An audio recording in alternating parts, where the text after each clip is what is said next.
Right, should we go? Let's Yeah, do it. when you're ready. Well, welcome everybody to episode 7 of Heresy Hammer. It's quite a special evening this evening. We're going to be bringing all of the energy because we're talking about my current squeeze, the Iron Warriors.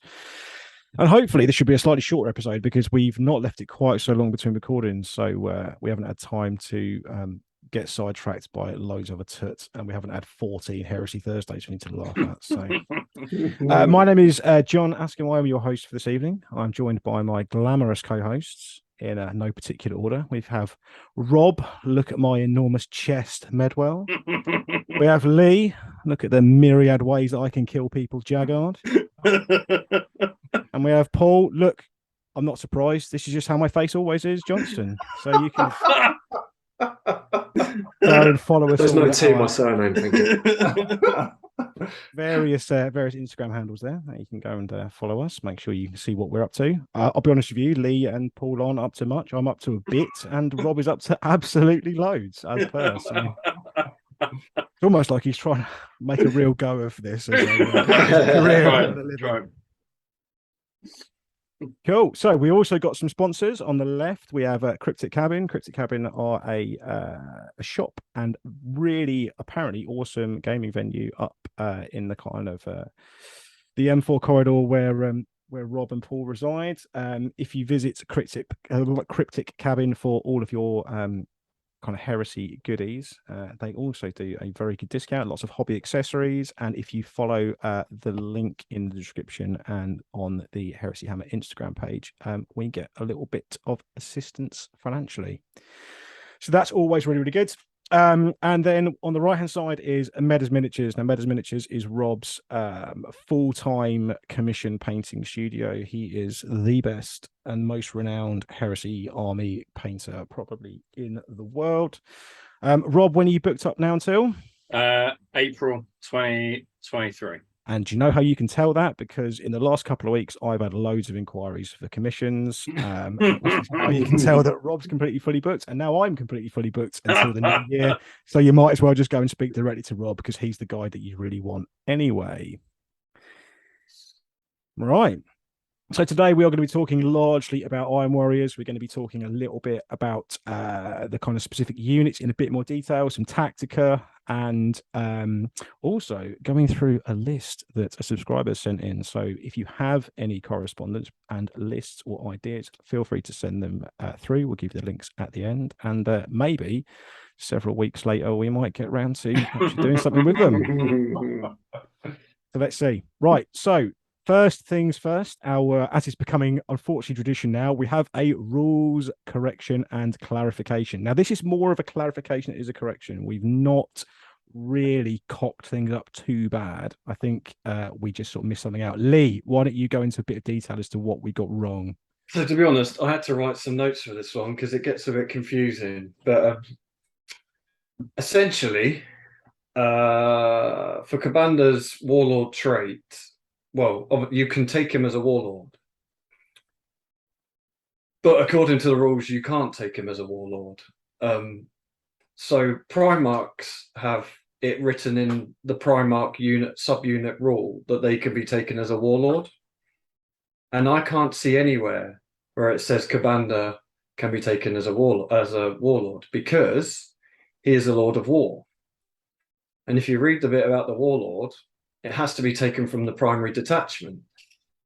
Cabanda is a Lord of War. Therefore, he doesn't sit in the primary detachment. Yeah. Okay. And nowhere in his rules can I see anywhere that it says that he can be taken as the warlord. It just says, if chosen as the army's warlord.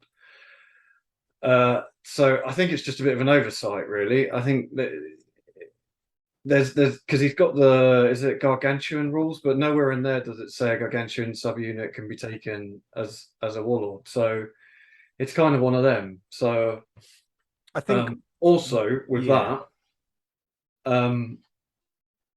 it obviously says, in addition, the Crimson Fury Aetheric Dominion must be chosen for the detachment, which includes Cabanda. Well, if we go next, Cabanda sits in the Lords of War detachment on his own.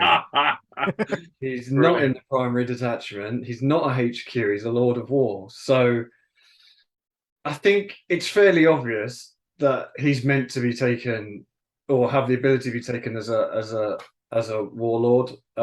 And it does say, I think it says something in the Primarch rules where if you take a Primarch, it has to be the warlord. And basically all these rules are just fucking cancelled, and it's just part of the primary detachment. Well, I mean, the Primarch is anyways, isn't it? It's in the primary detachment anyways. So yeah, it's just rules oversights. I don't think... This is the problem with releasing this model at this time without the Demons PDF or book to hand. This was just always going to be. I mean, you're not even going to be able to play with him at the moment, are you? No. You can't physically play with him. So I mean, it could just be that the Demons have a different Force org chart. Yeah. Or there'll be a rule written in there somewhere that says, you know, Lords of War can be taken as... Until we have the rules, we don't know. I'm guessing it's fucking not, and they've just it's just a bit of an oversight. Yeah. But yeah, it was just saying I did write the guy's name down that put the message up, but I fucking lost that. But shout out to whoever said it, because we didn't pick up on it. Someone commented in the YouTube comments. So yeah, it's just, I don't know. I've been through the rules. I might be missing something, but from what I can see, technically, rules as written, Kabanda can't be your warlord because he's a Lord of War. So, well, so it's one of those ones, isn't it? For it doesn't really matter because you can't use the army currently anyway. So actually, this entire thing is pointless, and probably a kind of a cooler heads will prevail in terms of, you know, he has a warlord trait, ergo there's a strong likelihood that he can be taken as the army's warlord, right?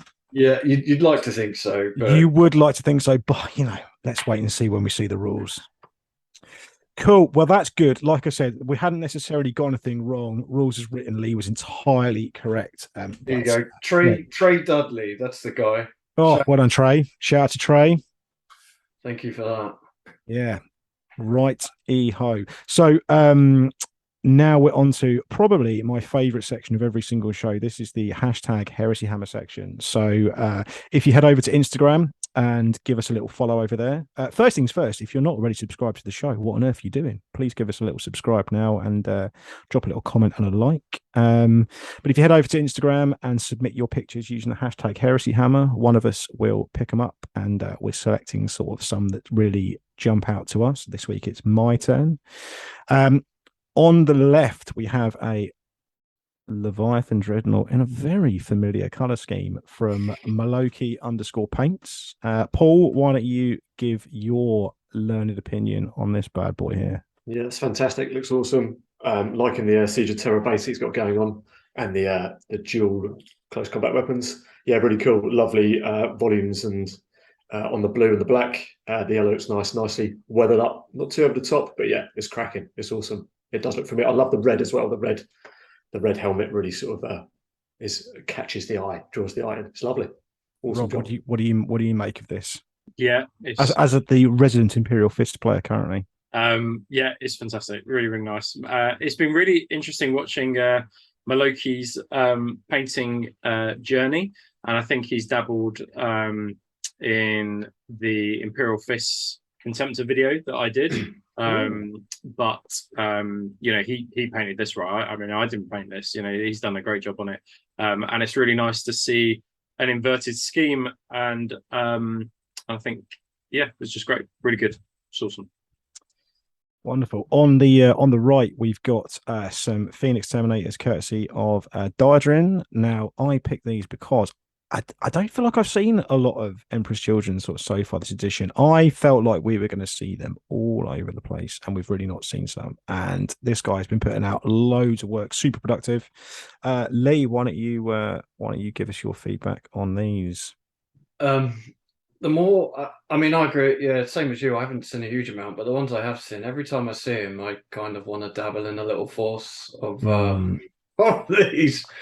I love the metallic purpley Is that the head from the Praetor that came with the box set? I think it is, yeah. I think so. Yeah. I quite like that. It's a nice Great choice of very helmet, well, I think. yeah. Absolutely. Yeah. Could not Worked agree more. cleverly. But yeah, they're awesome, aren't they? Yeah, no, yeah. Was I'd love to having white hair like an Emperor's Children thing? Did all Emperor's Children basically have like blonde white hair? I kind of feel like it was. I don't know Yeah, why. it's But a- I seem to it's a remember. gene flaw. It's a gene Yeah. flaw. Some of them, not all of them. I think they got like violet eyes and white hair.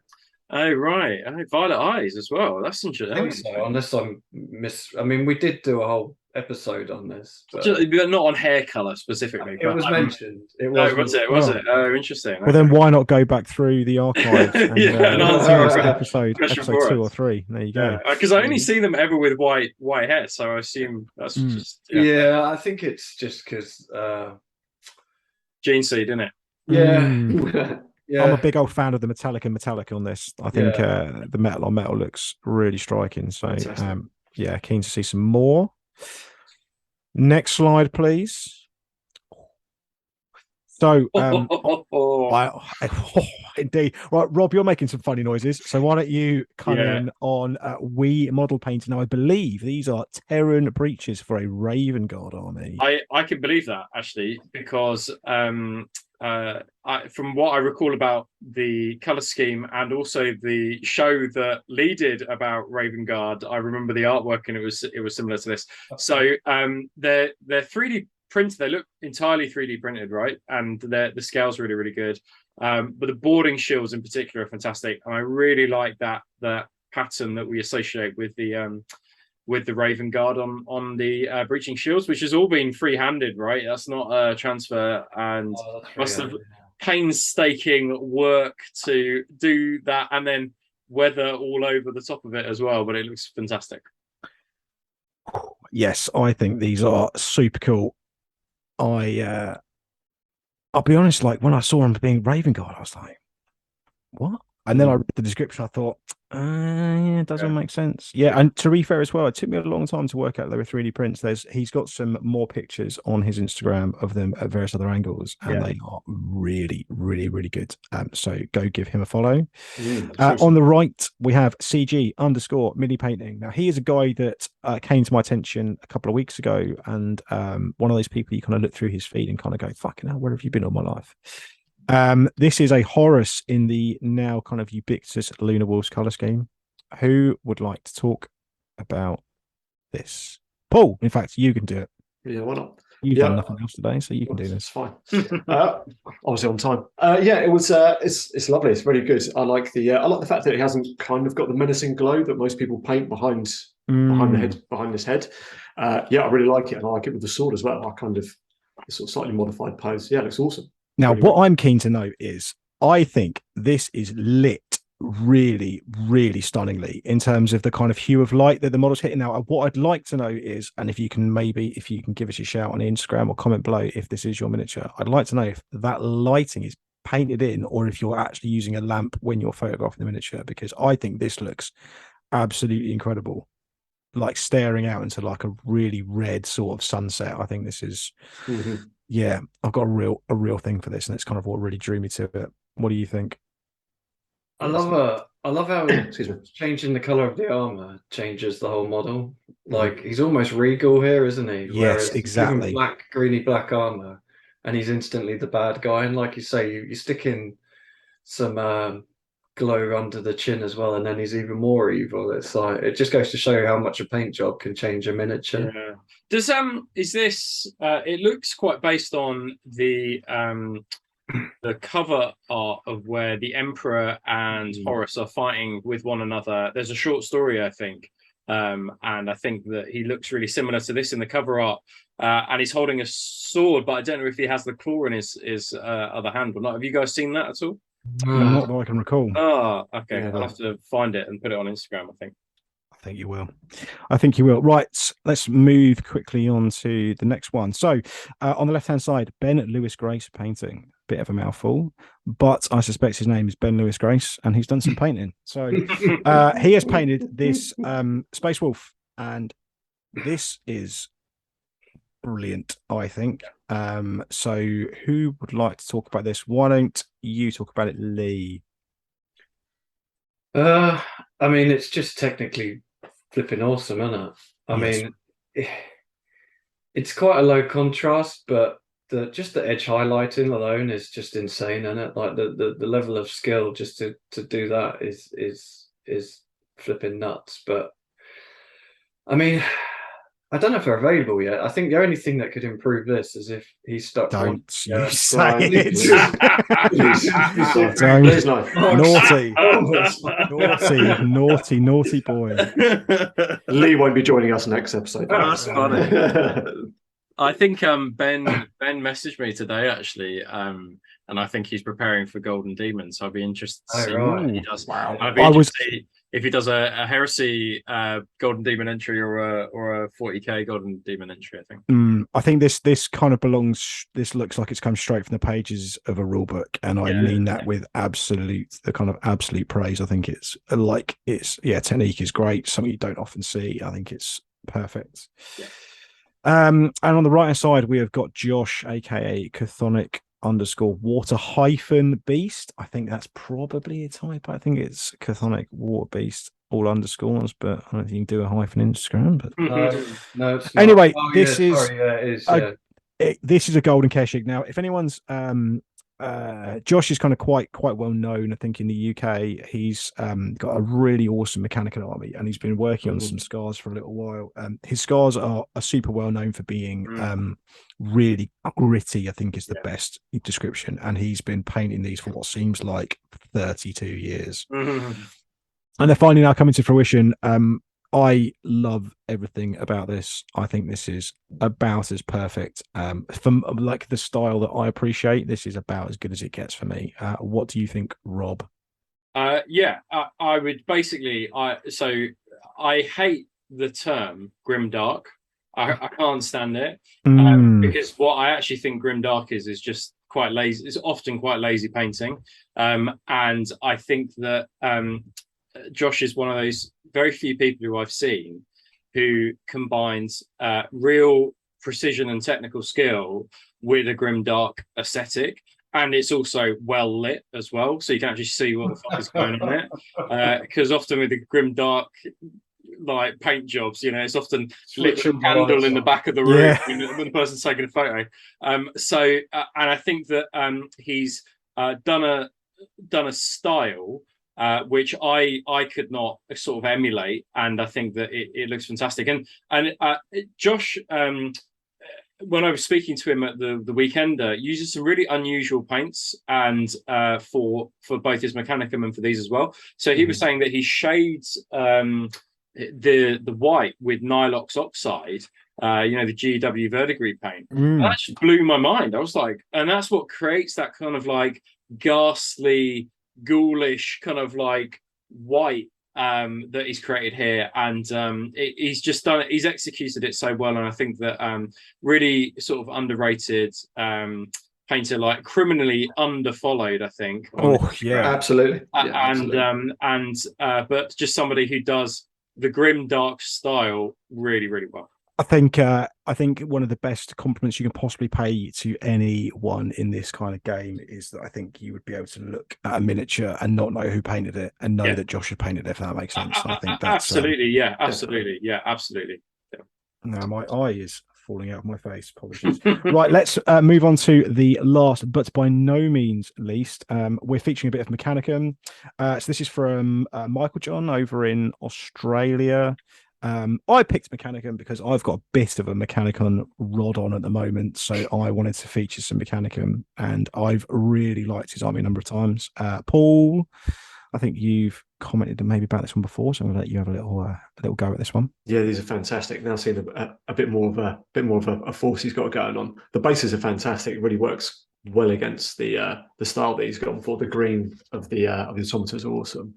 But yeah, they're fantastic. They're really, really good. I'd like to see a slightly clearer picture to get a little bit more detail, but I'll have to maybe check out his Instagram when we finish. Why don't we all go and do that? Yes. Yeah. Absolutely. But yeah, they're great. Awesome. Fantastic. Love them. Yeah. Has he? I assume here he's used empty cases for like the bases, has he? And then he's filled them up with water, with water effects. I'd be really curious to know how he's done the bases on these, because they look like they're empty base cases, and then he's filled them up and then filled them with you might water, well rather than you being might well be water. right. Yeah. It's a basing style that I think you see a lot in like Warhammer Fantasy Battles. Yeah. It's not really something you tend to see a lot in Heresy, but you know, for the number of agri worlds and jungle worlds that exist out there, they Mechanicum can't always be fighting on red dirt, can they? There's going to be so many wars happening on Mars. Right? Yeah. They carry it around them. Do they? Is that right? Dust it in up their legs and then roll it out on the red carpet. Like the Great Escape, they just kind of like let it out of their pockets as they walk. It stops them from getting homesick, I hear. So yet again, if you want to have your miniatures featured, head on over to Instagram, tag your minis and your pictures with the hashtag heresyhammer, and we'll feature some of our favorites. It's worth bearing in mind we've got like nearly 2,000 images now in that. It's absolutely mind blowing. So if we can't get to everything, because we can't, we might end up we're discussing doing some extra little shows where we do a bit more of a kind of in-depth rate and review, so please keep subscribing and looking out for those. And don't lose the faith. If we haven't shown it, we still love it, so we can just only talk about so many. Me too as well, because I've said before, but it's where I follow most people as well. So if I'm not already following you, like, I'll often go through and try and follow all the people doing the Heresy Hammer tag, so make sure you keep on doing it. Yeah, me too, but I don't count. I've only got a third of the followers that Rob has, so I don't mean as much. Right, so we've got a couple of little, I think, Heresy Thursdays coming up next. We've seen a couple of things in the last couple of weeks, as is the norm. We've had 2 Thursdays. The first off is this very avian-looking Emperor's Children Tartarus Terminate Praetor. I think we've all got some opinions on this, so why don't we start with Lee? I fucking love this. It's fucking awesome. Okay. That's it. Done. I mean, that is, I'm going to be honest with you, I think that's quite controversial personally. But, oh, really? Do you not like it? It's not that I don't like it. We were saying... It kind of sounds like you don't like it. Okay. we were having this very brief chat whilst you were still fannying around with, that you fanny around with that makes you late every week. And I said, I think this will be an awesome base for a lot of very talented sculptors to kind of, or painters to come and do some really cool things with it. There are a couple of things I don't love necessarily. I think the sort of very avian looking helm is not really for me. It's a bit odd. And I don't really like the kind of curved vent up behind his head. However, I'm sure those things are easily replaced. I think the biggest problem with this guy though is the Artificer Armored Praetor was so fucking good. Yeah. It was a tough act to follow, wasn't it? This just feels like the bridesmaid a little bit. I think people are looking at the helmet too much. I think you just don't need to paint that top bit gold, and you've instantly changed the whole look of that helmet. No, I think it's still shit. You're allowed to be wrong, so yeah. I fucking love this. I'd say I prefer this over the other Praetor. So, from my understanding, I think the vents the vents at the top, are they sonic shriekers? Is that what the vents are? Yeah, well, no, because he should scream through his mouth. Normally, the sonic shriekers would be the side. Yeah, well, to the side of his mouth, you can kind of see the kind of the voximus is there for the shriekers. I think the thing on the top is, I don't know. I'm pretty sure I had a Lexus in about 2009. I agree. I think I don't think the head is great. I think it's the weakest part on this model, and I think that if you just replace the head here with the one that we saw from last week, and then just get 2 of those heads and put this in this one, I think it will look great. I'm although I don't really understand the design choice on all these like combi weapon bolter things now, because that just looks to me like a normal marine one rather than like the combi weapon one that we're kind of traditionally used to. They've been moving away from the old style for a while, haven't they? Yeah, it's interesting. I don't know. I always felt like the bulk was right for a Terminator, whereas this just looks like it's just stolen off somebody, and he'll never be able to get that strap around his body, will he, or on his shoulder or whatever, you know. The strap's fucking cool. Hangs off his wrist, doesn't it? The strap's the best bit. Yeah. More leather. Anyway, what do you reckon? Yeah, what do you reckon, Paul? What do you think about this? Yeah, I really like it. I was just going to say, can we take a moment to appreciate the combi Volkite? But yeah, it's just awesome. Yeah, I don't mind the vents on the top either, on the top of his sort of I like shoulder. Yeah, I think they're cool. The bird helm, yeah, I'd probably take it. I'd probably take it and swap out for something else if I was doing it for his children. But yeah, like you said, John, I think a lot of people are going to get hold of it. I think the Blood Angel guys will probably, they might see some Blood Angel colours. I think it would suit that Legion with a couple of conversions here and there. But yeah, I think it's cool. I wonder how many pieces it comes in. I wonder if the legs and the torso are separate items, those legs are going to be everywhere. Yeah. Everywhere. I suspect they're probably not, but we can but dream, can't we? And then onto the main event. Here it is. The humble, deservedly humble Land Raider Proteus. So I know that we've sort of seen this in the Liber book, I believe, is where we first saw it, and there've been shots on it for ages. We've known it's come in. I'm kind of disappointed it's not an armored Proteus, but you know, I think that's really the only bit of negative feedback I've got. What do you boys think? So if you have a look at the art, like the las cannons on the right there, that's what an armored Proteus has on it, though, right? Those kind of like the whole mounted heavy bolters. That's what it has. I thought the armored Proteus had the fully enclosed sponsons. It does, but then on the top center bit, I think it had the heavy bolters as well. So like this is kind of like a bastardized, weird kind of version, taking three different parts of the models and then smushing them all together. I can understand why it's been done. I'm pretty sure I believe it shares a lot of the same sprues with the Spartan kit, and that would make utmost sense. I mean, from my perspective, it's a Land Raider, it's plastic, it looks the bollocks. They're going to sell. I mean, every fucker in the entire world is going to buy three at least.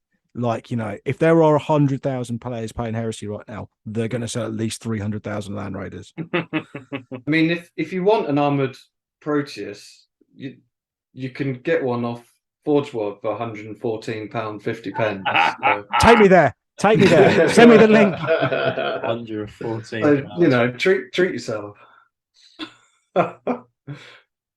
And it's also a big old boy to push around. I've got a number of those resin Land Raiders, and they are weighty. And I am getting old, and I do not want to be carrying that shit around too much longer.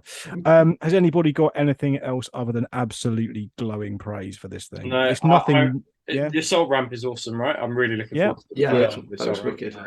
It's wicked. I think it looks better with heavy bolters in the top turret rather than the las cannons. I think the las cannons are a little bit too long. I think if you can shave them down a little bit, so you've almost got just the tip, then I think that will add to its aesthetic. But yeah, I think it's a good idea. I might do that.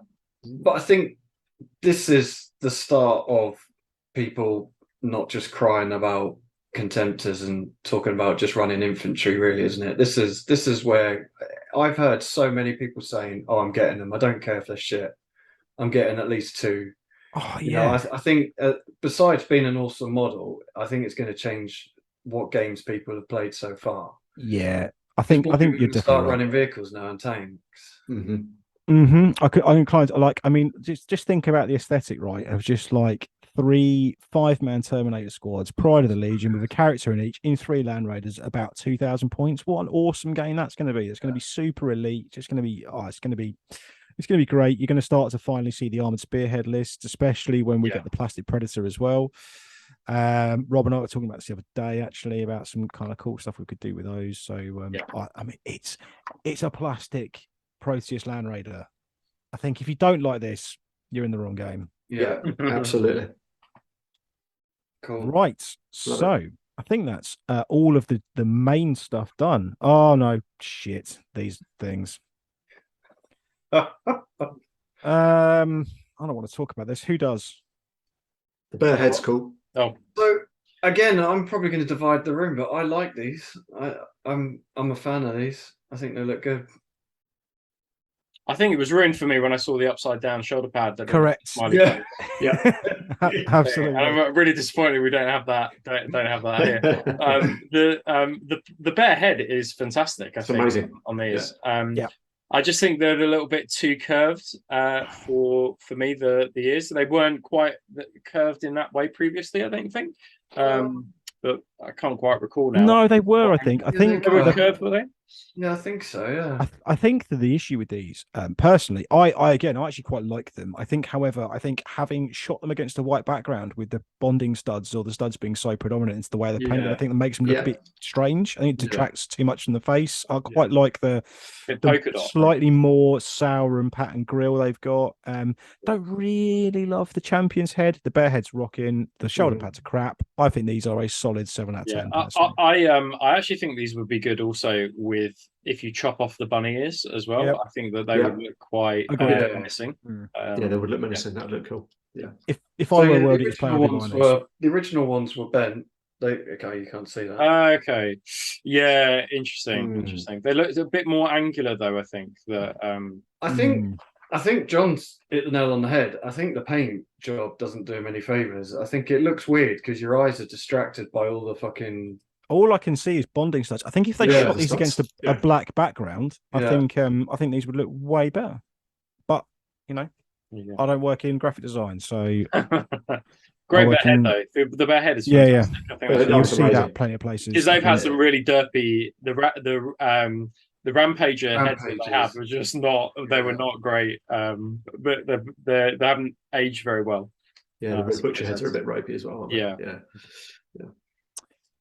And again, I think it says they got for a really weird hue. They painted the blue on the shoulder pads. I think it's at least a shade or two too light, but that's just my own personal opinion. I just think there's no. They just look like someone's made a 3D print of shoulder pads because there's no detail in them. Like there's no world.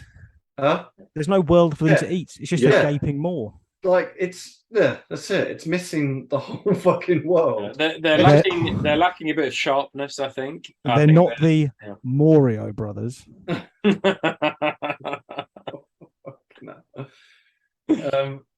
On that note, should we move on? Yeah, I think we should. I think it's for the best. Yeah. So the main segment of this episode 7, is all about the 4th Legion, the Iron Warriors. So we're going to be doing a more in-depth Tactica of all of the 18 legions. We're starting with Iron Warriors for a number of reasons, mainly because we had a list submission and we promised this gentleman, whose name has escaped me, that we would go through and review it in time for a game that he had in the past. So we better late than never. I promise. But also as well, like Iron Warriors have been kind of my main focus since sort of for about the last sort of year or so. So I've been lucky enough to build up quite a sizable army now, and also get quite a lot of games in with them as well. So I think it's something that I feel quite opinionated about and kind of a bit more confident to talk on. So I think there's a strong likelihood we'll probably cycle through some of the legions that we feel we know better before we get to stuff that we don't know and start making loads of mistakes. So without further ado, obviously, like I said, if you want to know much about the backstory of the Iron Warriors and kind of what their MO is, then you can go back to episode 3, I think, where we talk about the traitor legions in a bit more depth. There's stuff all about the backstory and the kind of fluff behind them. Some stuff about the Primarch story, and also how you might potentially think about building, painting, and theming a force as well. What we're here to talk about today is a bit more about the nuances of some of the units and some tactics that you can utilize to help your Iron Warriors along. I'm going to start by saying I personally think they are one of the stronger legions in this rule set. I think they are. There's not huge amounts of nuances to them, like you might see in the Thousand Suns and the Alpha Legion. They're a bit more straightforward, but I do think they are. They're probably not top tier, but they're up there. What have you boys had any experience about playing or playing against Iron Warriors so far? Anyone? I mean, playing them in the last edition was a pain in the ass because they were always good in the last edition. I have thought though that if you're just entering this edition, I think Iron Warriors are a great starter army because they're simple to paint and their rules are relatively straightforward as well, and they're just relatively a solid choice. Like you don't have to think about movement and things like that like in the way that you do with Alpha Legion. It's a bit more of a thinking man's Legion, whereas this is just a bit more of a, you've got your Legion buff in certain circumstances and you don't need to remember a whole lot about it, and the units are quite strong. But I think it's great as a starter Legion if you're looking to get into Horus Heresy. Yeah, couldn't agree more. Paul, what are your initial thoughts on Iron Warriors? How do they sit with you? I think that, like you said, I think they're quite powerful. I think, as Rob said, they're quite simple. Say simple, sorry. Maybe I'm just quite sort of... Only simpletons play Iron Warriors. Apologies. Every week you just rub me up the wrong way, don't you? And you wonder why I bully you. But yeah, I've never played. I don't think I've ever played against them in the previous version. I don't think I played against them in version 1. But yeah, I'd be interested to play against them in version 2. Rob, you had Iron Warriors, didn't you? Did you have Iron Warriors? a long time ago. They were. The great thing about Iron Warriors in the previous edition was that you could build an entire list around Perturabo special rules, and deep striking Terminators. They came in from turn 1 before that was fact. Before turn 1, they came in from turn 1 before it was fact. And there were just some really interesting builds that you could do, predominantly with Terminators. I think that was quite cool for Iron Warriors players. Cool. Lee, have you ever had any Iron Warriors? Have you ever been Iron Warriors curious? Any dabblings? Yeah, I owned some Iron Warriors once upon a time. In first edition, I've not played them in second. To be honest, today was the first time I've had a proper look through their rules. I probably agree with Paul. It's probably a simpleton's army. I think.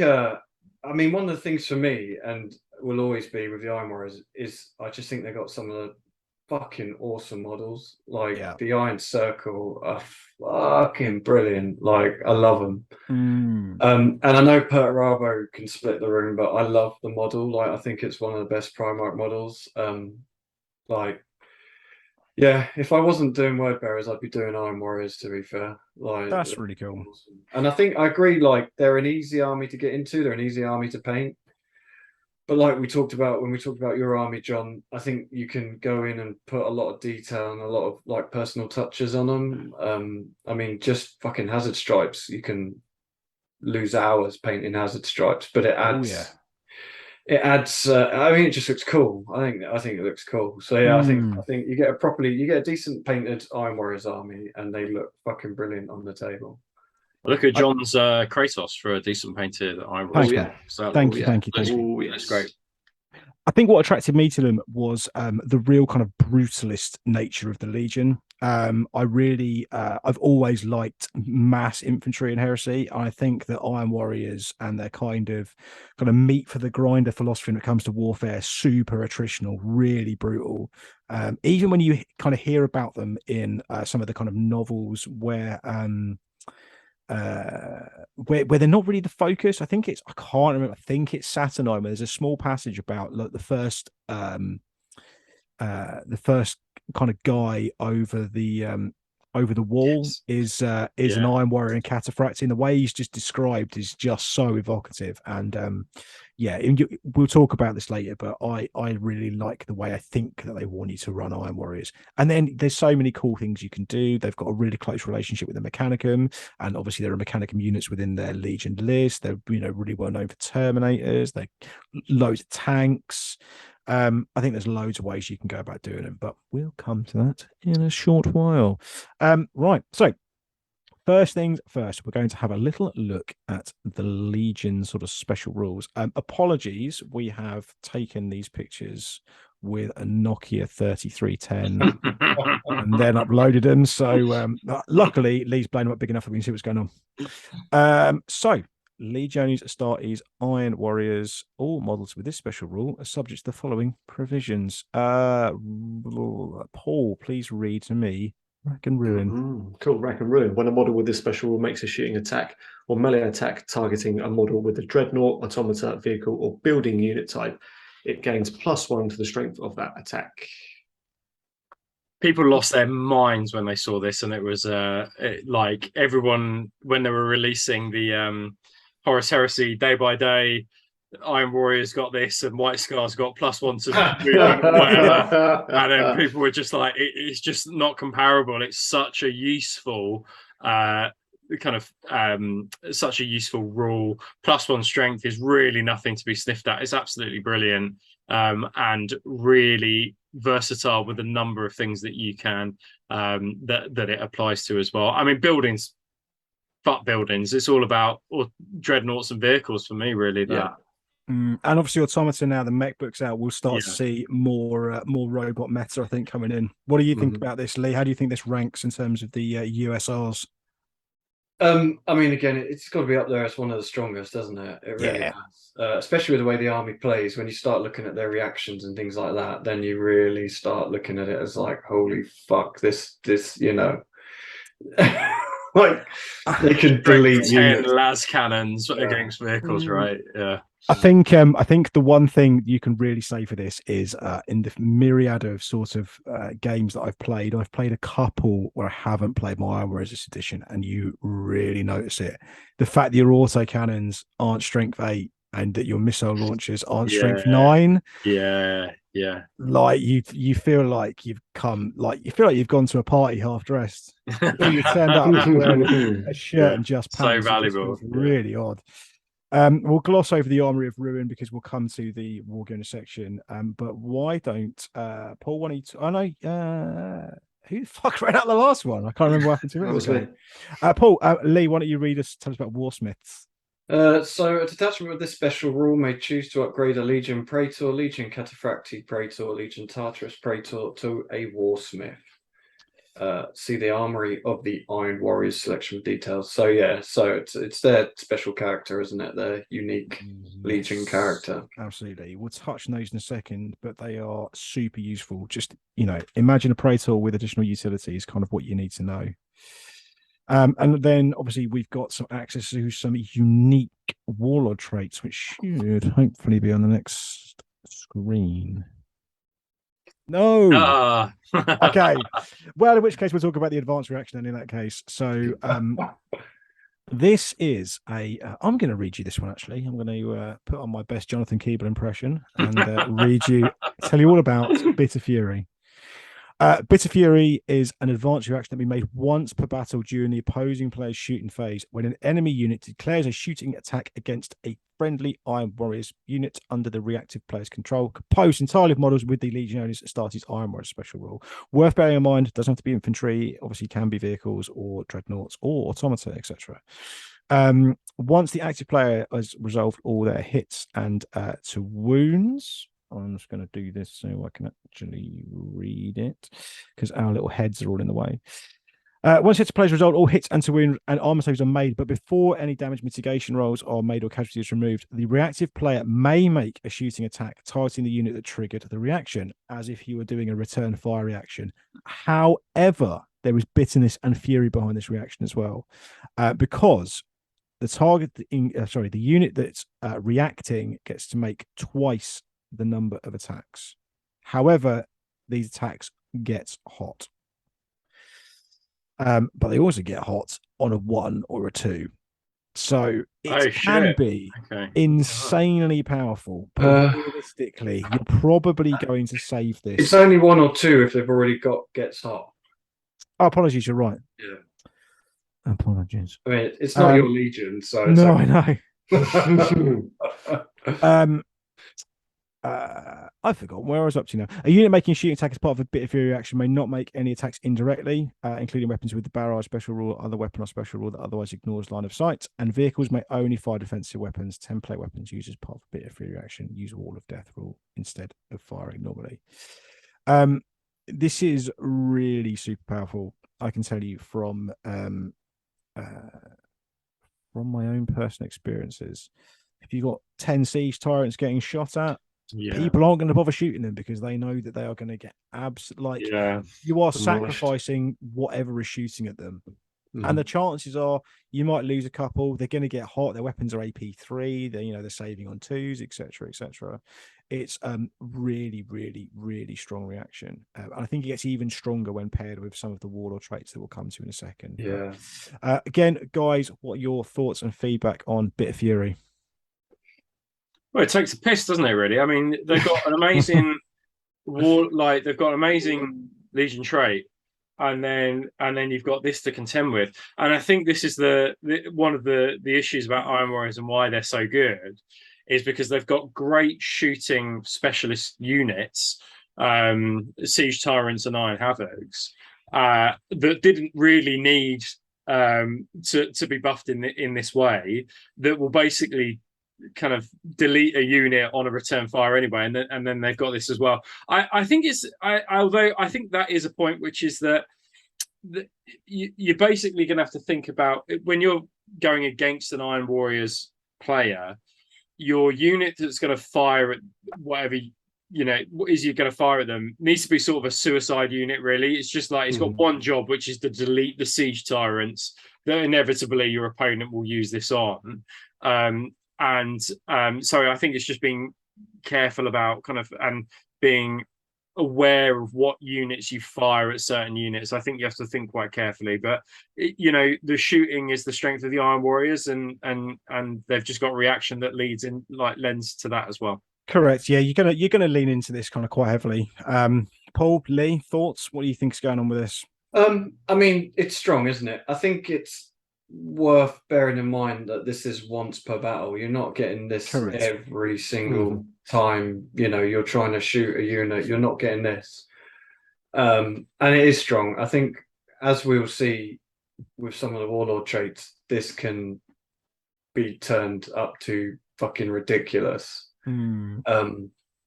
But yeah, I mean, it's powerful, isn't it? I mean, what's not to like about it? If you're an Iron Warriors player, you've got +1 strength against vehicles and dreadnoughts and automata, and you get to shoot twice if someone shoots it.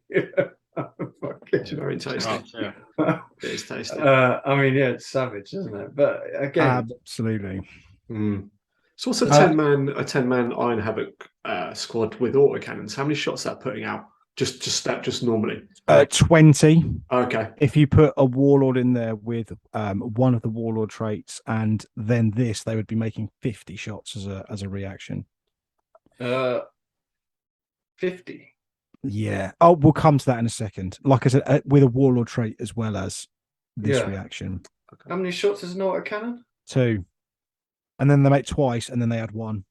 And they're at strength 8 against automata and vehicles. And they rend, and they can potentially have sunders. Anyway, long story short, it can be a bit mad. But there are then also 3 warlord traits that you can use. So depending on whether you are, why are you shaking your head for? Well, you're just going to choose one, aren't you? Well, no, you're not. I don't think, and I'll come to that in a second. So, let's scroll on. We'll read through them, and then we can have a sensible and kind of fair discussion as to why you're wrong. No, Rob, why don't you read us Tyrant of the Apollocron? Yeah, I thought this was the most obvious choice to take. Is this the one, Lee, that you thought was the most obvious one? Nope. Lee is thinking of Tyrant of the Lysatra. Interesting. I thought this one was the best one. So, a warlord with this trait gains the fearless special rule, but may not join any unit that is not entirely composed of models with Legionis Astartes Iron Warrior special rule. However, the warlord and all models in any unit it joins must adhere to the following restrictions. During both the controlling player's shooting phase and the charge subphase, the unit must attempt a shooting attack or charge if there is an enemy unit within range, and must target the closest enemy unit possible that is within its line of sight and is a valid target for a shooting attack or charge. If 2 or more targets are equally close, then the controlling player chooses which will be the target of a shooting attack or charge. In addition, an army whose warlord has this trait may make an additional reaction during the opposing player's shooting phase, as long as the warlord has not been removed as a casualty. So yeah, I think this is quite good because of the fearless, but you got to be careful, I think, because your opponent could potentially sort of kind of bait you with putting units closest to you, because you've got to fire at those as well. So I think that I really like this because there's a good element to it, but also a negative, a limitation to it as well. You can be baited, certainly. And I think that is I think this is one of the ones that you. I think if you are an Iron Warriors player, I think it is within your kind of, as far as good etiquette goes. I think you need to explain to your opponent about this, because I think if you just kind of go, "Oh, I'm the tyrant of the Apocalypse," they'll just kind of go, "Oh, that's really cool. What does it give you?" "Oh, I'm fearless," basically, and I get an extra reaction in the shooting phase, and it's not I have to shoot your that, closest unit.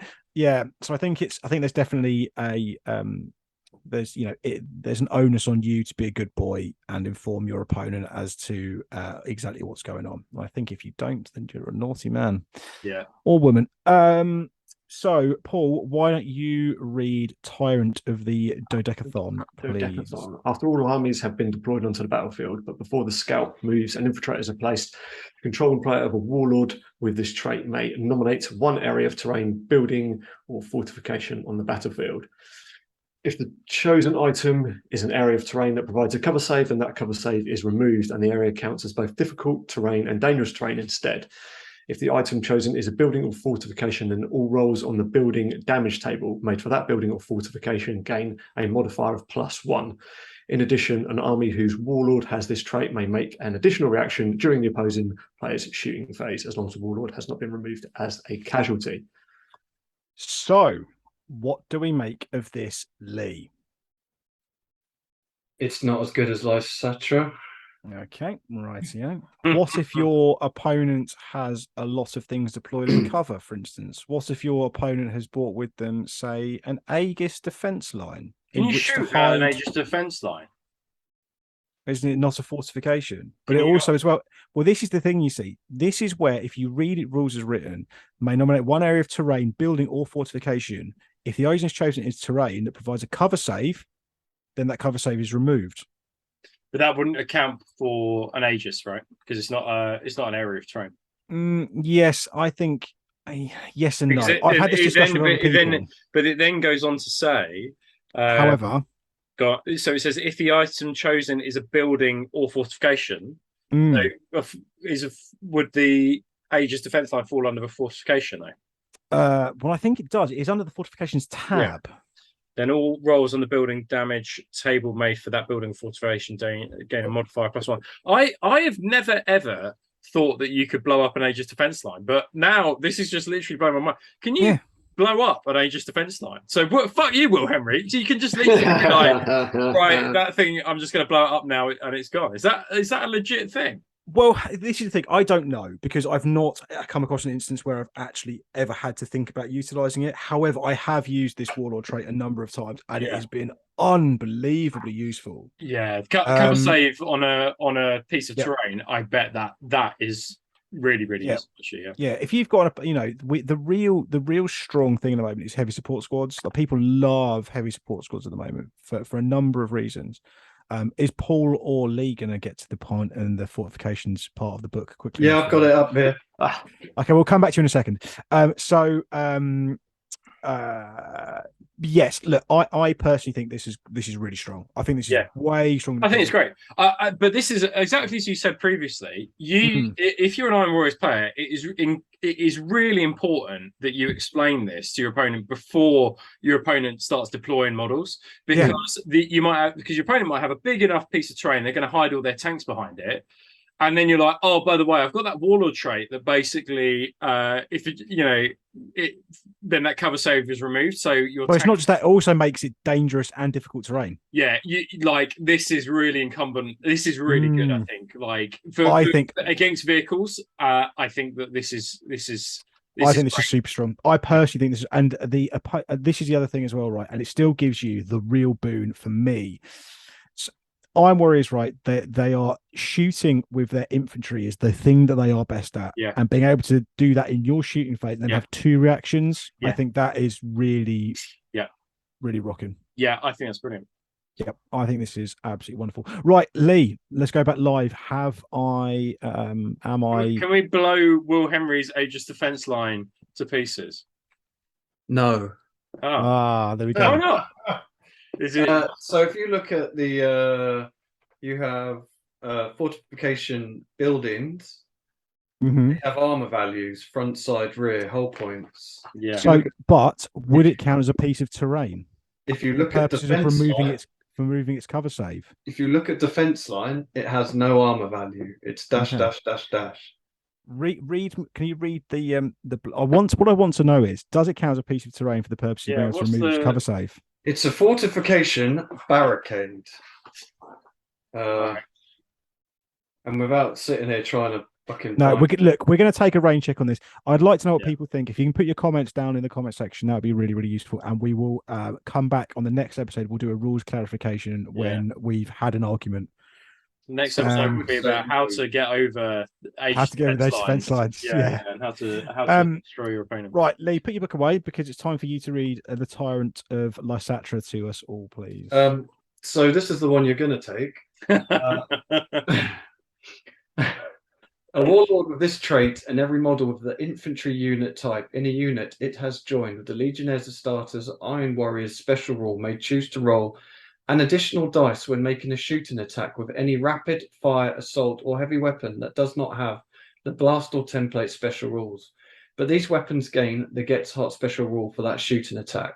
If a warlord and or unit under the effect of this trait makes the Bitter Fury reaction, as we previously mentioned, then a single additional dice is added to the number of attacks made by each model after the effects of Bitter Fury have been applied. In addition, whenever a warlord with this trait and any unit it has joined is the target of an enemy shooting attack, it must make either the return fire or Bitter Fury reactions if possible. This reaction does not cost a point of the reactive player's reaction allotment, but does not allow that unit to make any further reactions in that phase, and does not allow the Bitter Fury reaction to be made more than once per battle. However, a warlord with this trait in any unit it has joined may make no other reaction in any phase, excepting only the Interceptor advanced reaction. Oh, interesting. Yeah, So it's a +1 attack, isn't it? It's not. On paper, this looks really good, and there's not on paper. In reality, it is really good. However, I think what it does, and I made this point on the Iron Warriors like 30k players Facebook group a couple of weeks ago, and I'm not sure how it was kind of reacted to. My thinking behind it is the fact that typically one of two things tends to happen, right? Iron Warriors shooting is so effective anyway. The most of the time, you're going to delete what you're shooting at anyway, or you have units that are geared to do a specific task, like your Tyrants, like your 10 Havocs or heavy support Marines with las cannons, autocannons, etc. Right? They've got their tasks, or missile launchers. The biggest problem is that I think this just encourages you, because the thing that you're almost baited into doing is you take this on your warlord, who's probably going to be a warsmith because of when we look at the rights of war, and then you just sit him with your Iron War, with your siege tyrants, and you sit him in the back of the board doing nothing apart. All he's doing is he's giving this buff of +1 to their shooting attack. I want to let you into a little secret. They don't fucking need it. They do not need 30 shots, because 20 is enough. Like, it really is enough to do what they need to do. But it removes a lot of the versatility out of what your warlord can do at other points within the army, within the game. I personally think this is like, I tend to now run, don't get me wrong, at the start of the edition I ran this, but I'm now kind of past the point of it, because I just think it kind of railroads you into doing something that really doesn't really get you utility that you want. I tend to take Tyrant of the Dodecathon, because being able to remove that cover save is wild. I mean, it's absolutely fucking wild. The simple fact of the matter is as well, like, you can make an area, like if you've got an opponent that's got an objective in a piece of terrain, you can make that difficult and dangerous terrain with no cover save. Can I? I just want to get some clarification on this warlord trait, because it is quite complicated as warlord traits go. Mm-hmm. So it says, it says here, in addition, whenever a warlord with this trait and any unit it has joined is the target of an enemy shooting attack, it must make either the return fire or the Bitter Fury reactions if possible. So it can never get the 5+ damage mitigation, basically. It can only return fire, basically. Correct. So this reaction does not cost the point of the reactive player's reaction allotment, but does not allow that unit to make any further reactions in that phase, and does not allow the Bitter Fury reaction to be made more than once per battle. So I get that. Basically, like, it unlocks a reaction that doesn't affect your reaction count. It unlocks a pseudo second reaction, but only on that unit and only one of two. But then it says, however, a warlord with this trait and any unit as joined may make no other reaction in any phase, excepting only the interception advanced reaction. So you are limited to only those two, mainly return fire. You can't move backwards or forwards, and you can't overwatch. Disordered charge. Okay, Okay. so it really is a backfield shooting kind of unit, isn't it? Yep. Okay. And then basically what you end up doing is you end up spending 150 points to have your Warsmith and Terminator armor sat with these tyrants, not moving because they don't want to be in combat with anybody. Yeah. Just to give them an extra attack that they don't really need. I personally don't feel. It doesn't even need to be a Warsmith though. It could be like a 60 point. Yeah, but yes and no. But I think when we talk about kind of list composition and also rights of war, it's going to end up being This is going to be such a pain in the this warlord trait on any unit. I think is just going to be a real pain in the ass to get rid of. The fact that they got an additional shot. I mean, just las cannons. You're just like, oh my god, that's just so many las cannon shots in one turn. But they don't forget as well, like las cannon is going to be wielded by a guy with a 2-up armor save, with a 3-up armor save. Sorry, and when they get hot, he's going to be killing himself. Yeah, that's true. I think the other thing is, on a tyrant, it's an AP3. It's strength attack, but it's AP3. I tell you what will fuck this. And particularly for Iron Warriors is the Whirlwind Scorpius. Because if you basically need things within direct fire that don't have line of sight, so your opponent can't react against you and can't draw a line of sight. So anything like that, I think, will be really useful. If you head over to Instagram, you can see the 2 that I've just finished off. Yes, of course. Yeah, I see your wily games. Yeah. So anyway, I personally think that on paper you're going to take Tyrant of Lysatra every time, but I think in reality, once you've got some games under your belt, you will see. Trust me, if you're an Iron Warriors player out there and you've been playing with Lysatra and your HQ sat with your Siege Tyrants the entire time, do me a favor, try Tyrant of the Dodecathon and just let me know what you think. Either drop me a DM on Instagram or post in the comments below. I'd really like some more field data. Personally, I think this is a winner. You get the utility out of having 2 reactions that you can choose in every shooting phase, and being able to remove cover saves, areas of difficult and dangerous terrain. I think it's a winner, absolute winner. So let's kind of move on a little bit. So the next thing we're going to look at, I think, is the rights of war. So there are 2 unique rights of war, but in reality, there's one. So this is the Hammer of Olympia. So for your massed infantry, which I think is how I like to play on Warriors, couldn't be perfect. Let's have, who wants to read this one? I'll have a read. Go on, Lee. Practice your reading. So effects. All Legion tactical squads composed entirely of models with the Legion as a status, Iron Warrior special rules selected as part of a detachment using this right of war must replace the Fury of the Legion special rule with the Fury of Olympia special rule. So Fury of the Olympia is a model with this special rule may add 1 to the number of shots fired when making a shooting attack with a shrapnel bolter or shrapnel pistol, but not with shrapnel cannon or gravis shrapnel cannon or any other bolt weapon.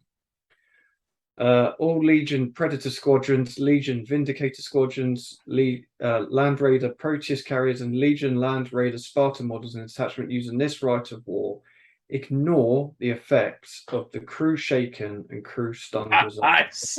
That's ridiculous. That is so good. That is. I mean, if you took every other effect away and just left this one, it would still be a really good right of war. Yeah.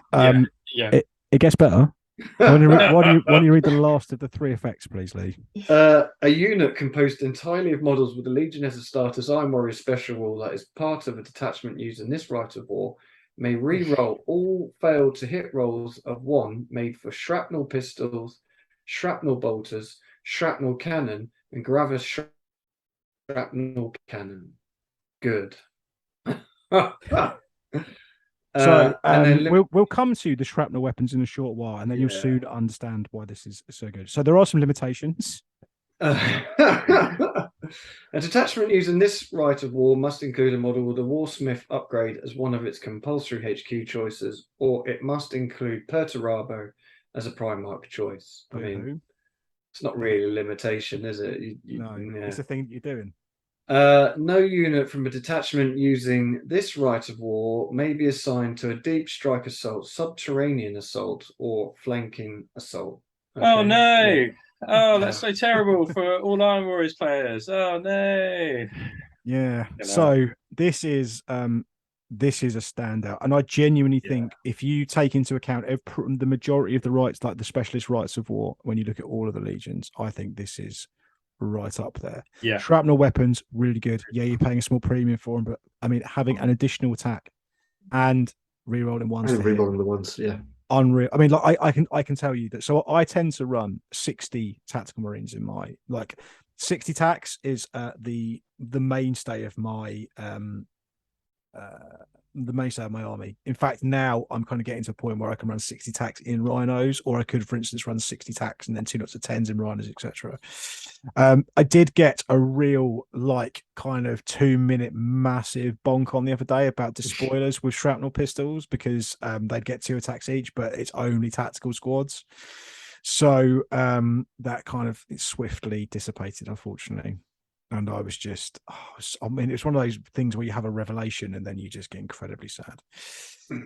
And then there is a second rite of war that is a bit more vehicle focused, possibly more siege orientated than this just attritional kind of meat for the grinder. And that's the Iron Fire. Paul, do you want to read the Iron Fire? Yeah, this, by the way, this is very familiar to people who've maybe played the previous edition. So Legion Article Squadrons may be selected as non-compulsory troops choices in a detachment using this rite of war. Fucking hell. Jesus Christ. Fucking madness. Any weapon with the barrage special rule fired by a model selected as part of the detachment using this rite of war and targeting any point within 12 inches of a friendly unit, composed entirely of models with the Iron Warrior special rule scatters a single D6 instead of 2 D6 inches, including when fired using the barrage special rule. Any unit with the infantry unit type selected as part of a detachment using this rite of war that is within 12 inches of the final target point of a weapon fired using the barrage special rule by a friendly model gains a stubborn special rule until the start of the controlling player's next turn.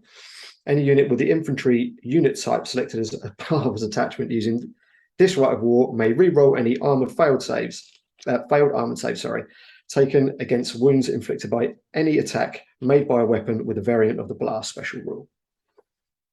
There's a couple of limitations as well. May not assign any units to deep strike, subterranean assault, or flanking assault. Must include more Legion Arquita, Legion Basilics, and Legion Medusa units more than it does units that include any models with the cavalry unit type. The attachment of this rite of war must include a model with the Legionnaires Consolaris special rule that has the Siegebreaker upgrade. I do apologise about that. I just had a complete moment. That was fucking hard work, wasn't it? Jesus, I was Christ. fucking sweating cobs here. Jesus. Yeah. Okay, so basically, this is your sort of mooks ruling you forward whilst they just launch massive shells over the top kind of rifle. Super thematic, super dog shit, personally, I think. I've tried running this, and the biggest problem is the fact that the artillery is just so cack. Like, I haven't tried it with bombards, chiefly because I don't technically own any. But I have tried it with whirlwinds and Medusas. Whirlwinds were quite cool, but they're quite cool anyway. The Medusas, they're just so underwhelming. You have to use them at the legacy PDF. They're just not that good. I was going to say they're out of the legacy PDF, aren't they? And this is a really weird one as well, because this is the main book, but they're asking you to use they gave you 3 unit options, 2 of which belong in the legacy PDF. So very strange. They're crap. Don't waste your time going to look for them. If you're looking them up now, Rob, don't just come back to the I was looking at the Arquita, the Morbus Bombard.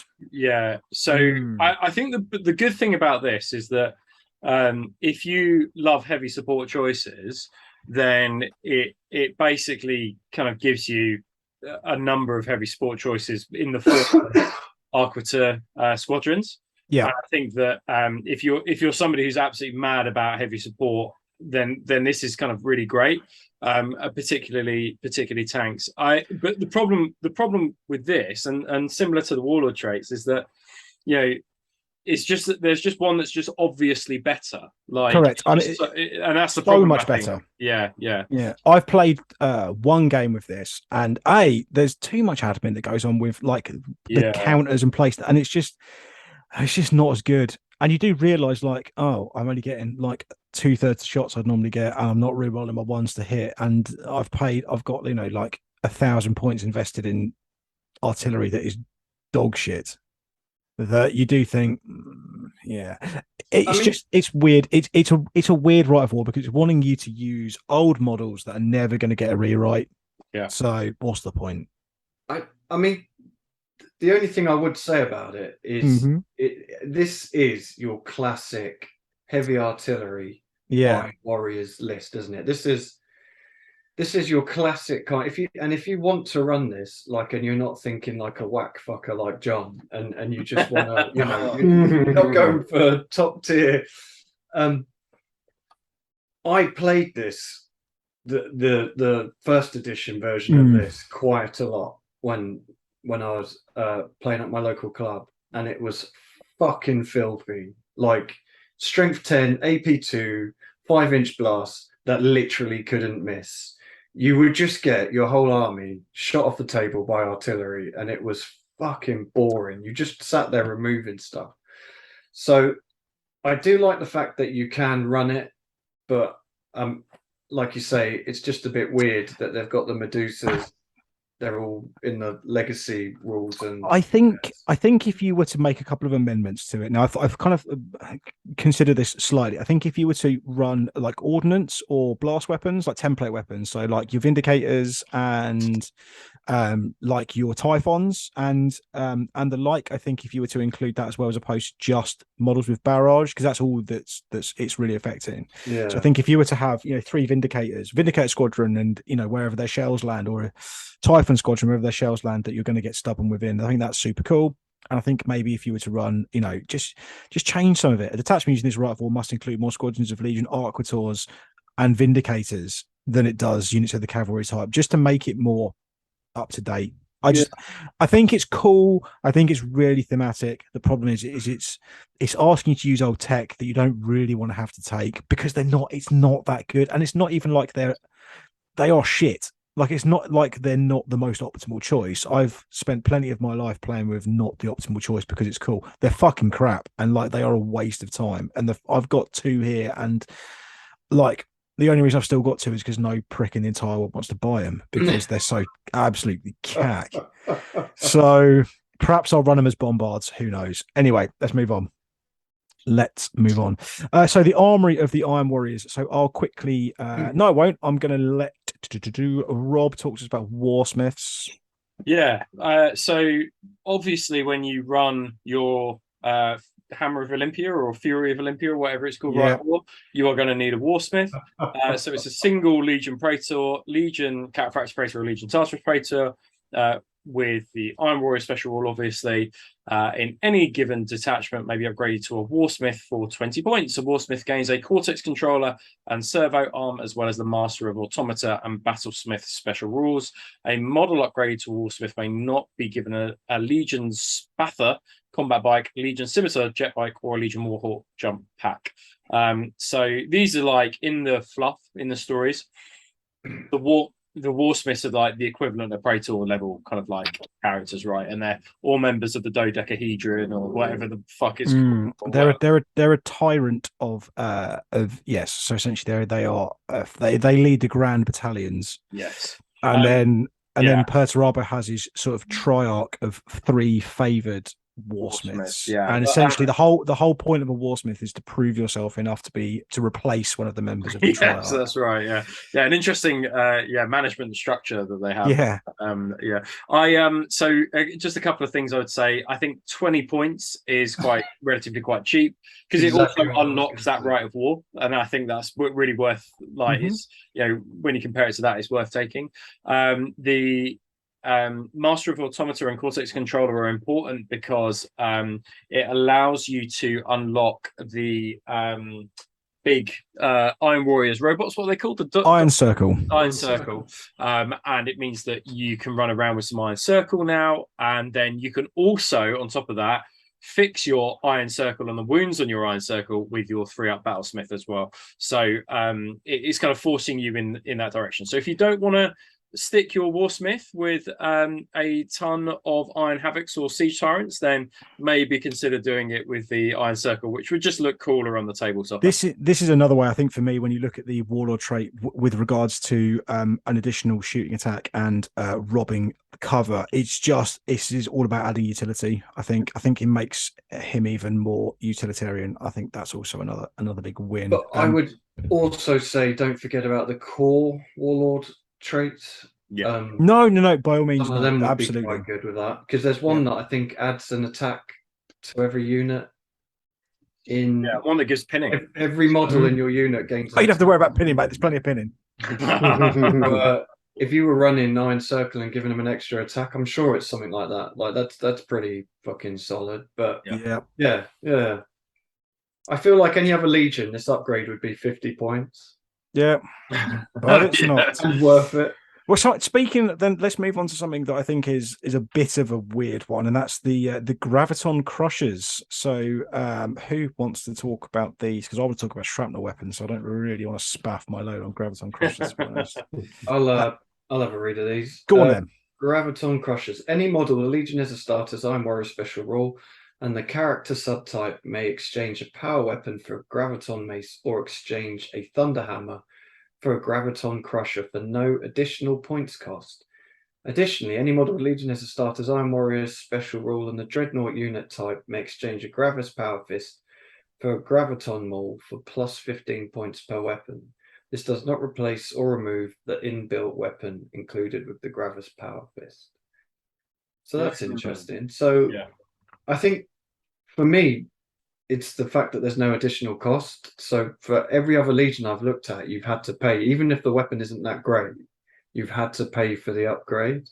So that's quite interesting, because free Haywire is correct. I think that I can really see perhaps with the Graviton Mace, because it's only for characters. I was like, oh, maybe you can give it to just as an upgrade for power weapons, but it's only for characters. But I could really see like a squad of vets who are totally designed for vehicle hunting, and they've got combi weapons or something like that, combi melter, and then sticking this on your sergeant, so you can just always go in if you need to. You'll get 4 or 5 attacks on the charge with Haywire, and it hits on 2s, I think, because they're weapon skill 1, aren't they? And so you're going to hit a vehicle on 2s, and then you're going to glance it to fuck on 2s. So you could pretty much take out a Spartan just with a sergeant. With your grab mace here. I mean, you're essentially saving 10 points on a melter bomb, and you're standing more chance of exactly. Like I could really say it's not good, I don't think, against hunting other kind of like other infantry units. No. But I think if your vet squad, squad of 5 guys, is totally geared up for tank hunting, with melter bombs on the unit as well, perhaps.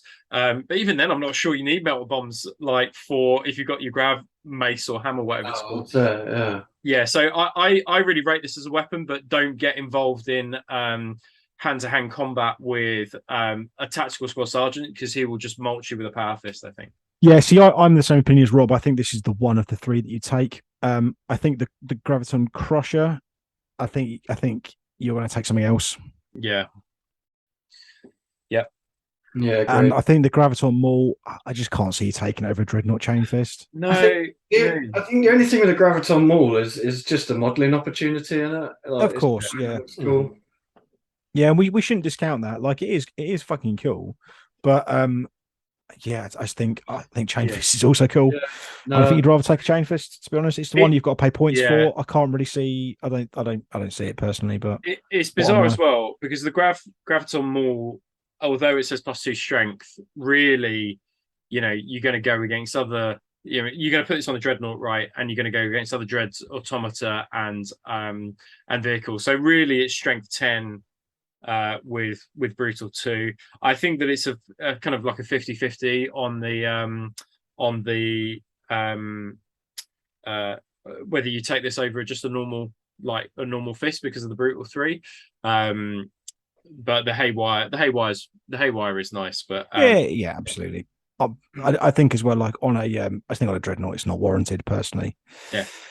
So I'll quickly take us through Olympian shrapnel weapons. So any model with the Legiones Astartes, Iron Warriors, and Independence character special rule may exchange a bolt pistol for a shrapnel pistol or bolter for a shrapnel bolter for no additional points cost. Wonderful. Great. Yeah, it's cool. Wicked. You're just going to do it.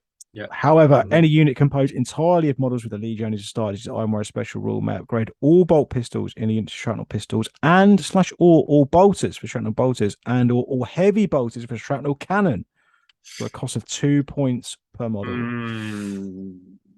Okay. Any unit composed entirely of models with the vehicle unit type and the Iron Warrior special rule may exchange all heavy bolters in the unit for shrapnel cannon for 2 points per weapon, and any unit composed entirely of models with the dreadnought unit type may exchange all Gravis bolt cannon for Gravis shrapnel cannon for 5 points a weapon. Now, I don't think you're probably going to do that necessarily. I think that we're seeing dreadnoughts more as kind of gunboats for heavy stuff, like lots of Gravis melter cannons, which are, you know, getting access to that kind of weapon is quite rare. So I think you tend to utilize it for that. But you are going to take shrapnel bolters on all of your attack everything. Yeah, absolutely. No. Especially with Night Fight. I just, there's no reason not to, I don't think. Like, it's worth the investment. Exactly. And you're likely going to be running the Fury of Olympia Rite of War as well. So obviously bearing that in mind when we talk about this stuff. So there are 4 items. So what you're tending to see is you're seeing shorter range, less AP, but you gain pinning. And as we know, that is huge. So shrapnel pistols are only range 10, strength 4, no AP, pistol 1 pinning. Now, obviously, I thought that they could be pistol 2 pinning. Well, for a brief moment before I read the thing again. Shrapnel bolters, range 18, strength. So you're obviously rapid firing at 9 inches. Not the worst thing in the world. Maybe bang them in some rhinos. That's always kind of quite useful. But obviously with the Fury of Olympia Rite of War, you are gaining an additional attack at full range. So you can still fire 2 shots at 18 inches or 3 at 9. Which is pretty cool. 10 guys jumping up a rhino, hosing stuff down, 20 guys inside a Spartan. Shrapnel cannon. So this is essentially replaces your heavy bolter. I personally think that what I tend to do, I've got a lot of these mounted as the pinnacle weapon on a rhino, really cheap, like super cheap. That I could see being feasible. I think, definitely. Yep, because you, strength 5, so effective strength 6 against other vehicles, heavy 4. Pinning, and then the Gravis shrapnel cannon. Like I said, I think this is the one that you're never, ever, ever, ever going to see because it's heavy 5, strength 5, AP 6, twin link pinning. You're never going to see that. No, I don't think the short range doesn't affect the pistols or the bolters really, because you're just going to be in short range anyway. Where I think it does suffer is that your heavy bolter squad has quite good range, and the fact that it's heavy 4 now is quite good, but you just got to get so close, and it's also heavy. I think makes it quite a difficult unit. The problem as well is your heavy support squads and your Iron Havocs have got can make so much better use out of the other weapon options. I agree. What do you guys, Paul, Lee, what do you think about these? I think the shrapnel bolter is just a given, really, isn't it? I think correct. It's almost an auto take, really, isn't it? For the sake of 2 points each, you're technically getting a longer range because rapid fire is 9, but you're getting 2 shots at 18 inches rather than half of whatever it normally is, 24 inches. Yeah. And then, like you've said, added in with the Rite of War, you're getting an extra the extra shot. It's just and pinning like. What's not that?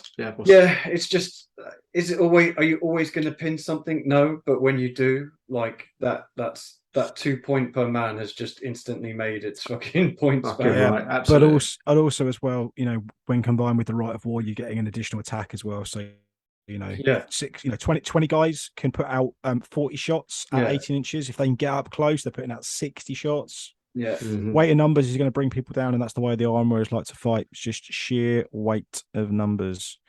Lovely. So I think I wouldn't put it on a dreadnought. And it feels like a waste of a weapon slot, really. Correct. Shrapnel cannons as a pinnacle weapon on your rhinos as well is also, I can tell you, is super useful.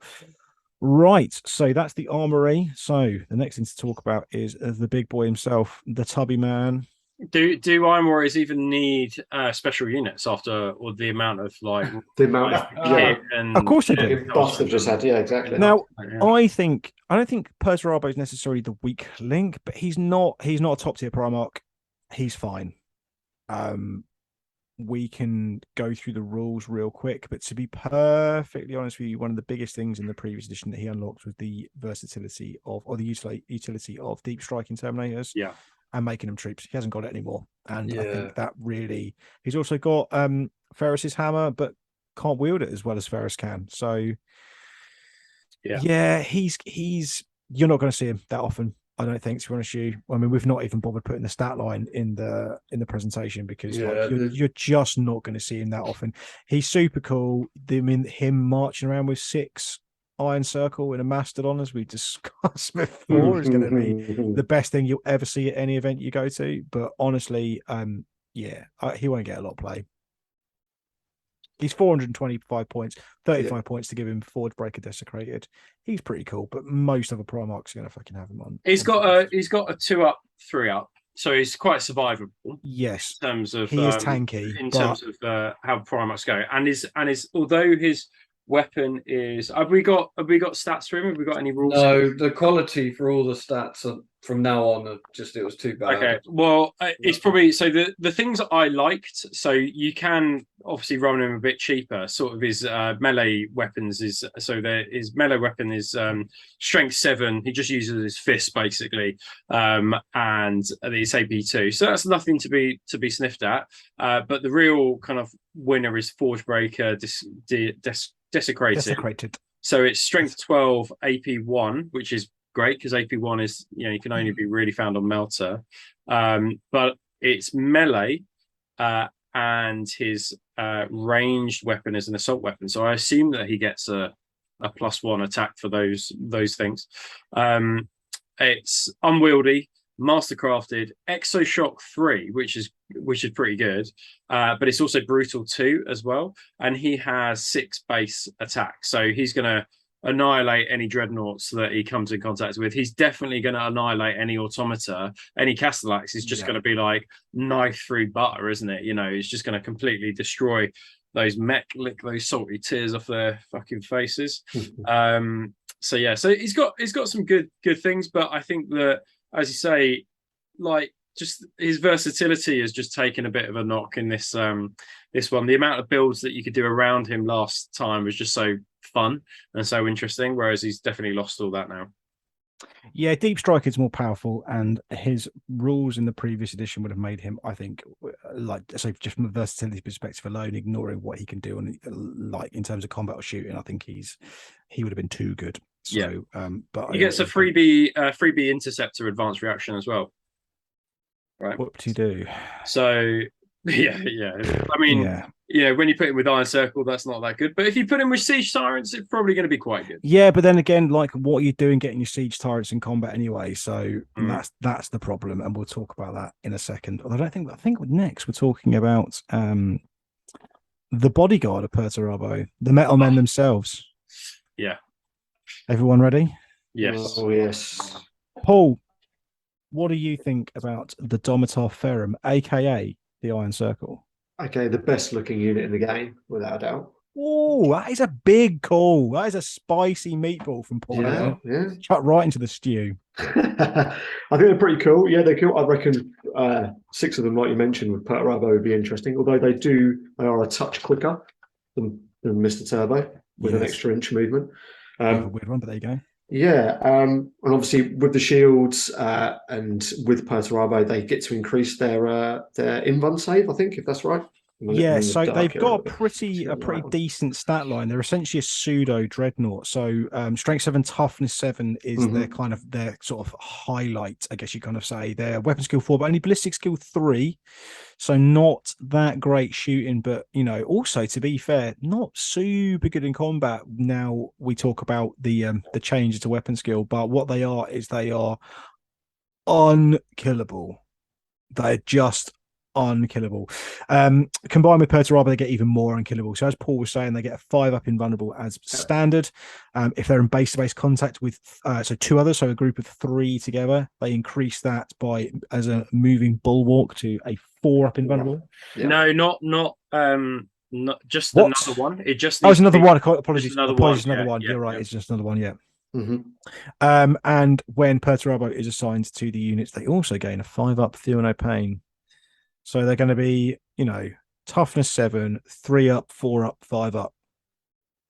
Nay, bad. That's not bad at all. No, they're really good. The other thing I would say, so just going through their special rules. So the units are they're automata, but they are heavy, so they can't run. So if you decide to attach your Perturabo to this unit, then they're not going to be able to run. So if you're not taking Perturabo, you might be more inclined to attach a Cataphractii Praetor to Warsmith to them, because he also can't run as well. But that does mean that they will be super slow to get into close combat. I think that's the thing I found about Cataphractii even now, which is that they can only move 6, and and they are super slow. The other thing I would say about the movement, though, is because they are movement 8, they can get +1 move to their charge, or they get +1 to their charge, which is quite good. But if you start attaching units that have movement 7 or movement 6 to them, then they're gonna lose that. Mm-hmm. Yeah, they've also got Hammer of Wrath, so you want them to be the Hammer of Wrath 3. So you want them to be Hammer of Wrath charging. 3 is great, like, because it's strength 7. And then they've got 3 attacks base, so that it's strength 7. Is nothing to be sniffed at, because it's going to be wounding on 2s, and on the off chance your opponent's going to fail like 1 or 2 of those, and you got 3 of these charging in. That's 9 Hammer of Wrath attacks essentially. So that's really, really great. That as you say, a 5-up 5-up Feel No Pain is absolutely fantastic, but they can't, obviously, because they're automata. I assume that they're fearless, so they can't gain the shrouded reaction, so they might well need that feel no pain as well. So yeah, I think my kind of Lee, you've been remarkably quiet on these, and you're a man who's bearing strong opinions. What do you think? I think these are good. I don't think they're putting out a huge amount of damage, like you say. Getting them in close combat, you put them in against a weapon skill 5 squad, and then suddenly, that. Life's a little bit different. Kind of their Achilles heel, really, isn't it? Absolutely. And I think, to be honest with you, 50 points, you're getting a toughness 7, 3+, potentially 4+ invuln. I mean, they're going to be hard to shift. You shove these down someone's throat, they're going to have to worry about them, and they're going to have to do something about them. I can't remember how many points they were in the last edition. I think they're similar. I think it was slightly cheaper. Yeah, I think they might be. But yeah. The other thing, I think. Sorry, go on. No, I was just going to say about these guys have got the Graviton Maul, right? So they are +2 strength, so they're strength 9. Brutal 2. Well, but then strength 10 against automata. Dreadnoughts and vehicles. So that's great. And their melee brutal 2 and haywire. So basically, whatever they touch in terms of a vehicle is just going to go. You don't need to worry about it. And in terms of a dreadnought as well, like the haywire is really, really going to help. And the brutal 2 is just fantastic as well. So I think, though, my last word on the Iron Circle is that they are Perturabo's bodyguard, and they do work best with Perturabo. I think if you are not running Perturabo, I'd probably be leaving them at home. A, from a thematic perspective, and secondly, because I think that there is an alternative kind of retinue bodyguard choice that we'll touch on in a short while that has some good utility too. But wicked models, super cool rules. Good, decent, well-balanced points. I think these guys are on the money. I think, The only thing I will say is I think Iron Warriors are strong enough that you don't have to worry about every single unit being absolute top tier dick kickers. I think you're right. You know what I mean? Like, these are they're so cool. Rightio. While we're on the subject of top tier dick kickers, shall we maybe have a quick chat about? So I think when the game was first released, these guys were the boogeymen a little bit, until a couple of things happened. You started to see dreadnoughts, and then the legacy PDFs were released with the Formantaris Terminators in. But I think up until that point, these guys were absolute grade A horseshit. And they're still super, super, super hard. The fact that you can also put 30 of them in a list is just horrific. So the standard Terminator stats, in so much they're only weapon skill 4, BS4, 2 wounds, and in cataphracti. But realistically, it's what's meant on their backs that makes them an absolute mega bastard. So does someone want to quickly talk about the missile launchers? What about Paul? Cool. Yeah. So the Torrent rocket launcher. Frag missiles, 48 inches, strength 4, AP6, heavy 4 pinning. Everyone's got to love that. Crag, 48 inches, strength 8, AP3, heavy 2, and then the Flak, 48, strength 7, AP3, heavy 2 with Skyfire. They've got everything, right? They've just got everything that you could possibly need. I think for me, the biggest pain in the arse about these guys is that, as was mentioned previously, they're not great in close combat because they've got weapon skill 4. So against other elite units, they are going to suffer. But the problem that you've got is fucking getting a unit into close combat with them. So even if you ram your squad of Templar Brethren down the fucking guts of your opponent, and then you get out and charge, you've then got to weather, 10, 20, potentially like 30 shots from whatever the bit of fury reaction, right? Against them before you can even get into combat with them, and that's what makes them so dangerous. Is the missiles, and I think that's why people are really going to struggle. Again, indirect fire, like indirect barrage fire from a whirlwind, would be really useful with these guys, like to kind of get rid of them. But it's the return fire, the reactions. I think these guys are most dangerous, and you're not going to see these guys in a Spartan either. They're going to be backfield, hiding in cover behind an Aegis or in a fortification. Which is just going to make your life so much harder to be able to take them on. So I think some sort of indirect fire probably would be the best counter, some sort of barrage or something like that, I think. Yeah, you need to stop thinking about them as Terminators and missile launchers. They're just a super killy, meat chassis kind of like movable gun platform. Yeah. Mm-hmm. Like if you're getting them to combat, your life's gone wrong. You're losing the game. Yeah. Like, because they shouldn't be anywhere near them. Like, you don't equip them with anything else other than what they come with. Don't give them chain fist. Don't give them additional combi weapons. They are as they come out of the box. They are so good. You will find that opponents will get to roll their eyes at you a little bit. Like I've not run any siege turrets for a little while just because they were getting a bit boring. But also, as Rob says, like you've got to really concentrate on killing these things and think hard about it, because like whatever you fire at them, they're going to fuck you up. They're going to fire back, and they're going to absolutely mega murder you. But also as well, everything else, it means you're not shooting at the Iron Havocs or the 60 tactical Marines that are in your lines. Like it's just they're wicked. They're really strong. The other thing I would say, if you've got a squad of vets with snipers or recon Marines, you're probably going to want to snipe out the Omniscope armed Siege Master, because the Omniscope. So where before it was a piece of war gear that like lots of like legions could get, it seems to be quite specific to these guys. So a unit that includes at least one model with an Omniscope ignores all the effects of night fighting, which is fucking amazing. Like that is so good considering the range on the weapons, because anything out of 24 you can't fire, like and this just ignores that completely. So it's so good. And when a unit that includes one or more models with this special rule makes the Interceptor advanced reaction, the reaction does not cost the controlling player a point from the reaction allotment. So basically an augury scanner, kind of similar to that. This does not allow the unit to make more than one reaction per phase, but does allow the controlling player to exceed the normal 3 reaction limit in the given phase. So the thing you've got to bear in mind though, Rob, you're sniping out the sergeant, but then they're all going to kill you.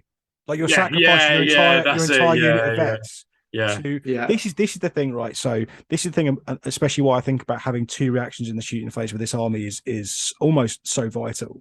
So you can remove the cover save. So if you've got some recon marine stuff hidden in cover, they're no longer hidden in cover. So if you get the drop on them, you're going to murder them. If they attempt to murder your sergeant out of the squad, you're going to murder them back. Like, you're almost better just leaving them alone. Yeah. Because the fact of the matter is, if you shoot them, they're shooting twice every turn. Yeah.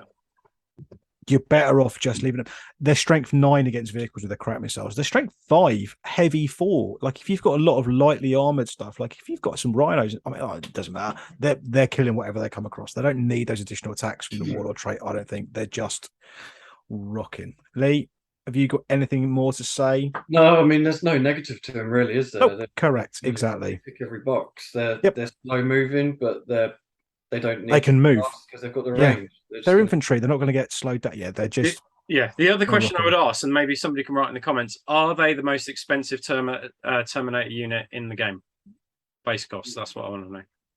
Because they're 300 points, and I don't know any other Terminator unit that's 300 points. No, don't think so. I think they are the most horrendous. Right, we've got a couple more units. So the ones we need, and then we are going to sort of have a little wrap up at the end. The next is the Iron Havocs. These guys are to be found in the Legacy Units PDF that came free from Warhammer Community a short while ago.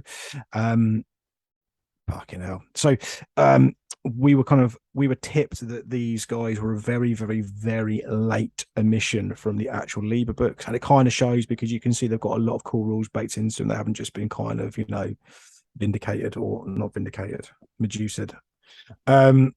So I'm going to run through these because they are my absolute favorites. They are 135 points for 5, and then additional guys are 20 points each. They are weapon skill 4, BS5. Oh yeah. Strength for toughness 4, 1 wound, initiative 4, 1 attack, leadership 7, leadership 8 for the sergeant, and a 3-up save. They are heavy. So they can re-roll their failed armor saves against templates, right? Yep, correct. They come armed with a shrapnel cannon base. They come armed with a bolt pistol, frag grenades, crack grenades, power armor, and a ferrum ocularis. What does that do here, you ask? Well, here we go. So basically, what that does means if you roll a 6 to hit, your attack is a precision shot. Woo, lordy. So base, these guys are 35 points more than the standard heavy support squad. However, you are getting BS5 for that, and you're getting your ferrum ocularis. However, the biggest single boon, I believe, to this particular unit is that when you look at the weapon options, they haven't got all of the weapon options that a heavy support squad has available to them. They are limited, but they are limited to the weapons that you would want to take. They can exchange their shrapnel cannon for the following: an autocannon for free. Bearing in mind that a Legion heavy support squad has to pay for an autocannon, your Iron Havoc does not. So they are effective strength 8 against vehicles, dreadnoughts, and automata. They can rend. You can give them sunder if you put siege breaker with them. They're hitting on 2s. Any 6s, precision shots. They are fucking unreal. Anything that's like a Rhino chassis, Predators, Vindicators, Whirlwinds. See you later. Done. Out of it. They can take a missile launcher for 5 points. Again, effective strength 9 at AP3, hitting on 2s. Bargain. Oh, bargain, right? And they can take a las cannon for 15 points. You can give them all kinds of a tut that you don't care about. What's not to like? I've got 20. In fact, that's not true. I've got 40, but I typically run 20 in every list I play. I've got 20 of water cannons, 10 of las cannons, 10 of missile launchers. I think the thing I like the most about these is there isn't a bad option. Like if you're lacking anti-infantry, then keep the shrapnel cannons on them because they're going to fucking wipe infantry units. If you want a bit of anti-tank, mid-level anti-tank, go with the autocannons or missile launchers. And if you really want to be fucking blowing things up, strap las cannons, strength 10 las cannons to them when you're shooting at bloody vehicles. I mean, literally, I think that's what I like the most about them. They're clearly a good unit, but there's options within the unit themselves, depending on what you're running in your list.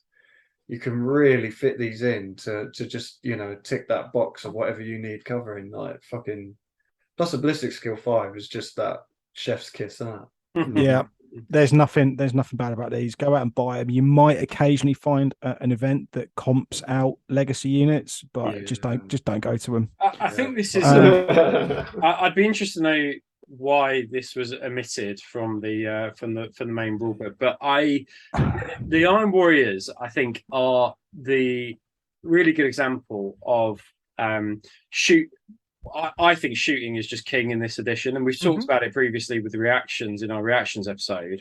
But basically, like, shooting's awesome, and then they've got awesome units that do fucking amazing shooting. So you know, and I think that's the reason why these guys are going to be so hard. And they haven't got like, I mean, they've got a close combat unit that is from the exemplary battles, but their two main units are, you know, two fantastic shooting units. And I think that because of that, combined with the Legion rule, just makes them top tier. Not necessarily the top tier, but it just makes them an outstanding army to play. Yeah. So speaking of the last unit from the exemplary battles that we have to focus on, if you would be so kind, is the Dominator cohort. Now these are really cool. If you ever read the Primarch book, the Perturabo Primarch book, he's often mentioned as having Dominators as a bodyguard, and I think this is a really cool option for if you want to have like a retinue command squad or a bodyguard, but don't want to take Iron Circle because it doesn't necessarily fit in with your sort of generic Warsmith. So does anybody want to take us through these? I'll do it then. Fine, fuck it. Go. Yeah, so they're no, do you know what? I did the last ones. You can do it, Rob. You can do this one. So basically, where, I mean, the only thing I'd say about this is where they've got two fantastic fucking shooting units, they've now got a fucking amazing close combat unit now as well. And the thing that makes this stand out is the weapon skill 5. The thing that they were lacking is now the thing that they've got from this exemplary battle unit. So the weapon skill 5 is the thing that you really want to know about. They've got Cataphracti, and they all come with fucking Thunderhammers as fucking standard. So, you know, they're also brutal too. They've got 2 wounds apiece, 2 attacks, and 2 up save and leadership 9. So they're fucking amazing. They've got Stubborn, which is top notch. And they've got Hatred Automata, and then those once honored. We'll talk about those once honored in a moment. And they come with Chosen Warriors, so they can take on challenges as well. So everything that they were lacking in the main rulebook or the legacy PDF, they've now made up for with this. The only thing I would say is it's a 0 to 1 choice. And I thought that this was an elites unit, but perhaps is it just one that can be taken with your Praetor? I don't know. If they are an elites unit. So if you've got Perturabo in there, you can take them as So they're also as well. They're cheaper than if you were to spec a Cataphracti squad. Up to this level. It's fucking nuts. They're 20 points cheaper. That's fucking ridiculous. It's just like, it's frustrating because they had. Anyway, but that's by the by. They've also got Relentless as well, but I suspect that's because of the heavy weapons that kind of come into play. So you can pay for an additional Dominator for 40 points. How much is a base standard normal Terminator? It must be around 35, 40 points. I think it's 35 points. So by the time you're giving him a Thunderhammer, he's 45 points. So that's a buy. So if you're thinking about taking Terminators, just fucking sack that off and just get these. Like, there's no reason not to. Every 1 in 5 can take a heavy flamer, a repo water cannon, or multi-melter. The obvious choice is the multi-melter because so few Terminator units can take multi-melter. It's expensive at 25 points, but just fucking take it because it looks awesome. And they can get a fucking chain fist for free. Like, for free. Like, what? But I think it all depends on what you're gearing them up for. And with the chain fist, you obviously have armor bane, so you can re-roll 1s, I think, against vehicles or dreadnoughts, But with the Thunder Hammers, you can get the Brutal 2. So I think it's much of a muchness. Which one are you going to go in for? my so I'm putting together 5 of these guys at the moment. My plan is that there'll be a bit of a pseudo bodyguard for my Warsmith, because then he'll be stubborn as well. Yeah. Bang him in a Land Raider, cruise across the board, and I've got 4 guys as standard. I've got 1 guy armed with Chain Fist Multi-Mower. Yeah. Okay. So they've got basically a dude for kind of like hunting vehicles, basically the vehicle hunter. The special rule it comes with those once honoured. So an Iron Warriors Dominator cohort may be selected as a retinue squadron and detachment that includes Perturabo instead as an elite choice. A unit selected as a retinue squad must have Perturabo as the Iron Warriors Dominators cohort leader for the purposes of this special rule.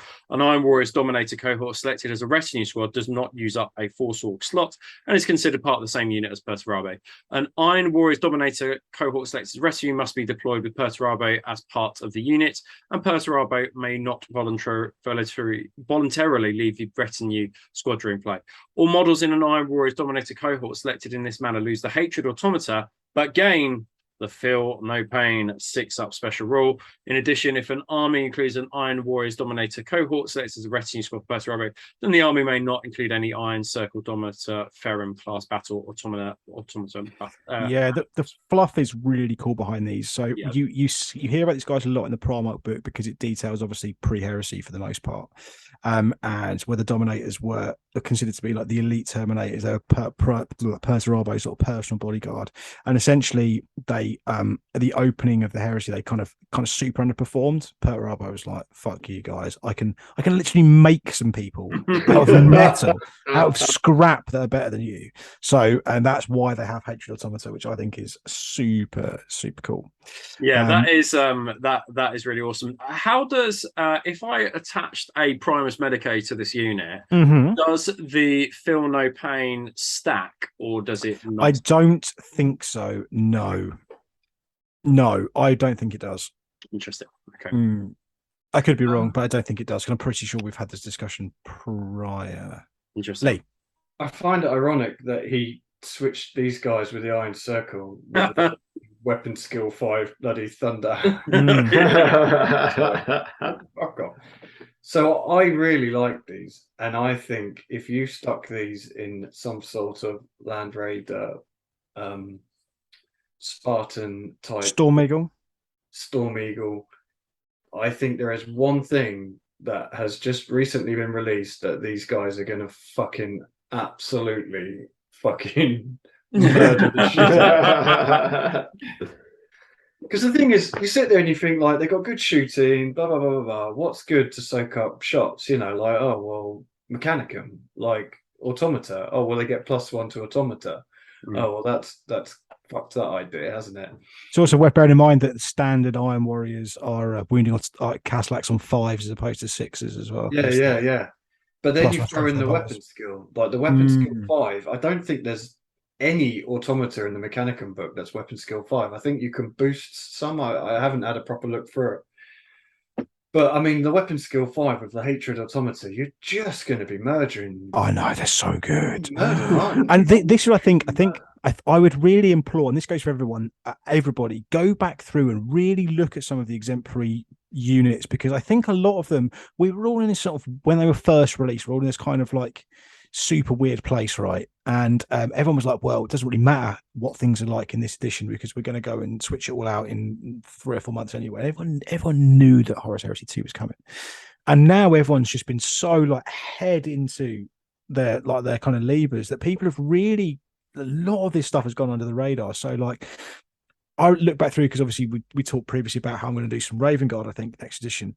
The Deliverers, they are unreal, really strong, and present a really cool modeling opportunity as well. I mean, so much for me, like I'm painting my Domitars bronze. I think I mentioned it in the WhatsApp group as well, just to say that there's a line in Shadows of Treachery, I think, where it talks about the elite Terminators having chevrons over their bronze armor.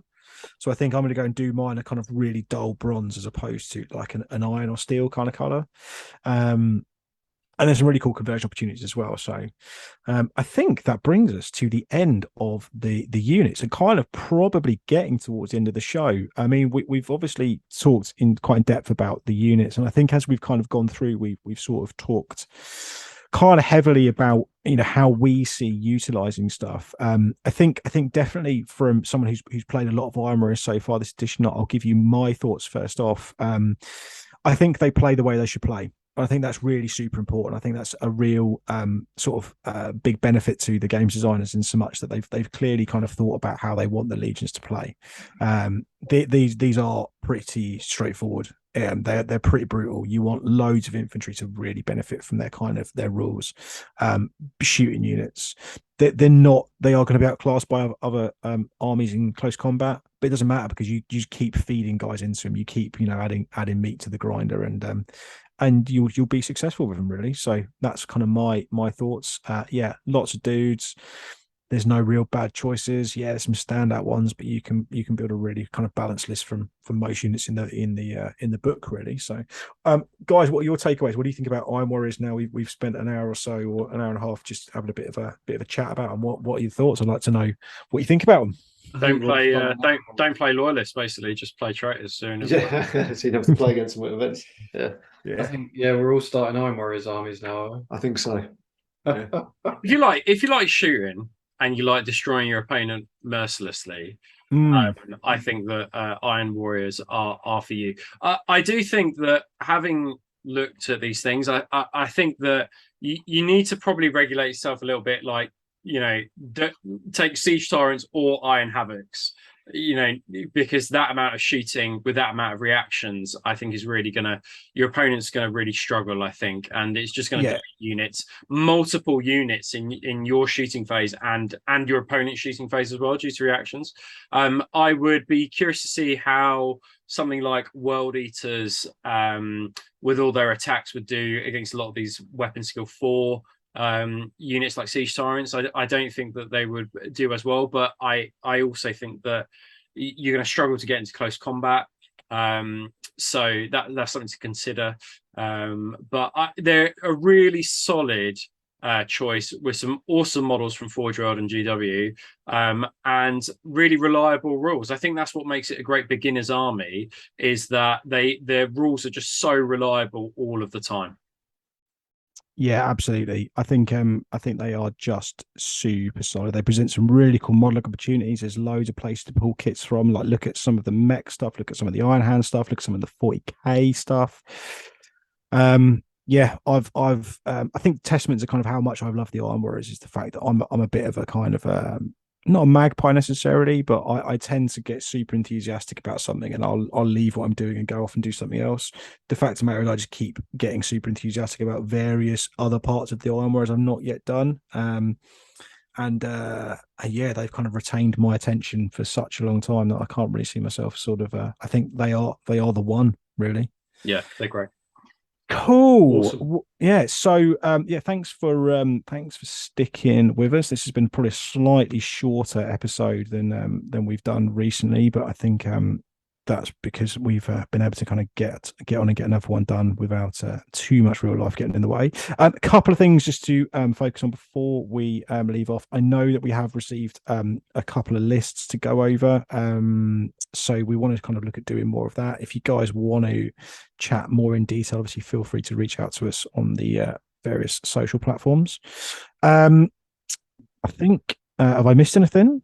Well, are we going to review our Iron Warriors list? Ooh, yeah, let's review our Iron Warriors list. You are right. So we've not managed to attach it to this because we are not as clever as we thought, but we did have a list sent in by a gentleman by the name of Nathan Wright. And he writes to us. So, by the way, if you wanted to, you can get in touch at heresyhammer30k@gmail.com. He writes, "Hey, gents, I have a big 2v2 game coming up in a month's time. A month being a month and 3 days ago. So we hope your game was successful. I hope you had a good time. Hope it went well. Yeah. It's 4,000 points per player, no Primarchs. Whoa. So okay. it's a Ferrum heavy kind of situation. This. So we've got Iron Hands and Iron Warriors brackets me. Versus Iron Warriors and World Eaters. He says, "I'm terrified of the World Eaters. Don't be, because they ain't gonna get to you." I've never faced them before, so I don't know what to expect. I want to bring bodies from that thematic feel. here is what I'm looking to bring. So he's got in his HQ a Warsmith in Cataphractii armor, pretty ubiquitous. Yeah, that makes sense. Troops, he's got 2 times 15 tactical marines, power fist, and a vexilla on the sergeant. And a power maul and vexilla on the sergeant. I'm wondering why. Perhaps that's being switched out for the graviton maul. Has he upgraded to the shrapnel? Or what? Doesn't say here, but I'm guessing he has. And if he hasn't, he really should have done. He's then got 15 breaches with a Thunderhammer and Vexilla. 15 breaches. That's a bold choice, I think. Elites. He's got 2 Domitar Ferrum Iron Circle Battle Automatars. He says in brackets, these leave me disappointed, but I might not know how to use them. Honestly, I think with 2 of them, I just leave them at home. Yeah. I think that, for the cost of 2 guys, you're getting basically 2 Contemptors. Yeah, you're going to want 2 Contemptors. Yeah. Speaking of Contemptors, he's got 3 Contemptors. He's got one with double carries, which is something you do not see much. I felt that. That was good. That was good. Not anymore. Yeah. Rip their arms off. I took one in our game, didn't I, Robin? It did fuck all. Fucking dog shit. Fucking useless. Just have those off, buddy. The standard loadout, if you just want a standard cheap loadout, it's a Gravis Melter and the brutal Power Fist. Correct. So drop kick that double carries contention to the closest bin. And you'll save some points to spend on more Contemptors when you drop your Thompson, right? He's got a plasma and a fist, which is cool. Plasma's cool. Again, it's not the most optimal, I think, but it's very cool. Everyone loves plasma. You can't go too far wrong with it. And he's got las cannon and fist, which is up there with the better loadouts. Yeah. He's got 3 rapier laser destroyer carriers. I think that's a super solid choice. Yeah. And he's got 10 Cataphractii Terminators. He's got fists with bolters and double claws.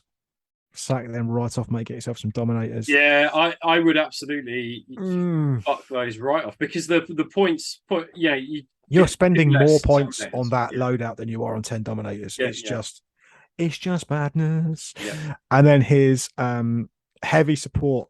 I wonder if he's been I wonder if we had a conversation about this before.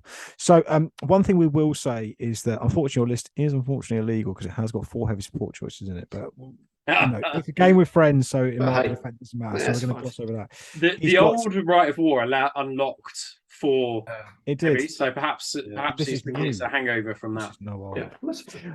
He's got a Leviathan with a Claw and Storm Cannon, probably a Phosphex Discharger as well. If not, why not? Yeah. And then he's got the Connoisseur's Choice. He has got 10 Tyrants. Yeah, of course. 10 Iron Havocs with auto cannon. Of course. I respect that. The auto cannon choice, I respect. Yeah, I got a lot of love for that, yeah. Well, that's the way to run them. And then 10 Iron Havocs with las cannon. Fucking hell. I know. Ooh. So he says, I can sprinkle in a console here and there, or a Tech Marine there to boost BS on the Tyrants too. Don't need it. I played a game the other day and I didn't see a Rite of War or Warlord trait that really jumped out at me. What game were you playing?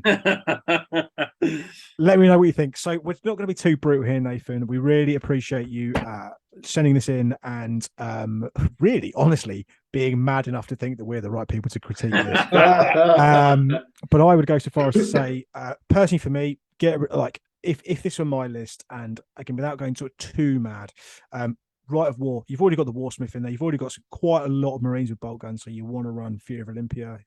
Smack them breaches right off, man. Leave them at home. Just take some more Tap Marines. Yeah. I think I know we talked about more Contemptors, but I would personally drop the 2 Automata and replace that with another Leviathan in that Talon. That'd be cool. I think just go for we've talked about it previously, but I'm not a big fan of one shooty and one kind of close combat weapon on Leviathans. I think kit them out for all close combat or all shooting, and I would go double Cyclonic Melter Lance, because I think that it will give you some much needed AP1. I don't think he's mentioned any Melter in that list at all. No. So some much needed Armor Bane and AP1 I think would be really useful. Wow. Yeah, I kind of concur, really, to be honest with you. I mean, it's quite slow. Yeah. That's my only thinking. I'd maybe consider you're probably, yeah, I reckon get those 2 Iron Circle, lose them, lose the Cataphracti, switch them out some Dominators. Yeah, and the second Leviathan potentially, and then I'd maybe think about breaking the Tactical Marines down and getting a couple of those in. You've only got, I say, 3 scoring units, and you've got 45 scoring Marines. But get yourself some. You've got no Apothecaries in there. And I think they're just an auto include, especially when you've got big bricks of guys. The more guys you have, that the better value they become. So either maybe a couple of bigger units, and then I've got into a habit of running 2 or 3 big units and then 2 small units in rhinos, just to kind of nip around and do that. They're just harrying, really. Because they're either going to shoot the guys in rhinos, and then the guys walking up or running up the board, and the big units aren't getting mullered, or they're mullering the big units, and then the guys in rhinos are nipping around. And if they're shooting those, and they're also not shooting Rhino Havoc Siege Tyrants. So, but overall, I think you've got a solid base there. A really solid base. I like a lot of the choices. Yeah, I think, to be honest with you, the only thing that I really, really, really change is the Iron Circle and the Cataphracti, and you just switch the Cataphracti out for essentially just break the arms off and put some hammers on there. Break the hands off, not even the arms, is it? It's just the Sorry, hands. break the hands off. All Yeah. right. Okay. And I think that probably is that. So before we go tonight, we'll just quickly say thank you very much for joining us. It's been interesting to record one in the dark. It's also been interesting to record one within sort of 2 weeks of having recorded a previous one. So let us know your thoughts if you enjoyed the sort of the way we did the Tactica. Anything you'd like us to change. We've also got 18 legions to get through, so we want to know what your thoughts are on the way we've done it. As always, go onto Instagram and follow us at Heresy Hammer. Heresy Hammer Show. We're at Heresy Hammer Show on Instagram, and submit your miniatures for review with the hashtag Heresy Hammer. We've got some really cool ideas about things we want to do over winter in the pipeline, so that's a good place to sort of stay in touch. As always, if you've got this far and you've not yet subscribed, then you're an absolute maniac. Hit that subscribe button. Comment below what you like, what you didn't like, what we got wrong, what you didn't like about Paul. And if you've got anything, don't just write everything. And if you've got anything that you want to share with us, lists or ideas or feedback or whatever you want, anything 30k related, then you can email us at heresyhammer30k@gmail.com. And I think give us ideas for what legion you want next. Yeah, exactly. Why don't we put a poll up on our Instagram that people can vote on? Fantastic idea. Because we don't know how to do that. Well, Rob does that anyway. Generally, the gives enough of we'll work that out. So. We will work that out, and we'll get it up tomorrow. We'll get this episode out on whatever day it is, Wednesday, and then we'll get the poll up. Well. Cool. And it's worth mentioning the Facebook page as well. We have we have got a Facebook page, haven't we? Yeah, so the Facebook page is, funnily enough, Heresy Hammer. If you do a little search on Facebook, some people don't use Instagram, some people don't use Facebook, so we've gone cross-platform on that front just to make sure that we capture as many people as possible. And I look forward to receiving all of the angry DMs from Iron Warriors players that don't like what I've been saying, which is exactly what happened last time. Excellent. I vented my opinion. So, gentlemen, anything to say before we head off? No, nothing from me. Wonderful. Well, thank you very much for sharing this this evening with us. It's been good from our perspective, and hopefully we'll see you in not too long. Cheers, guys. Say goodbye. Bye-bye.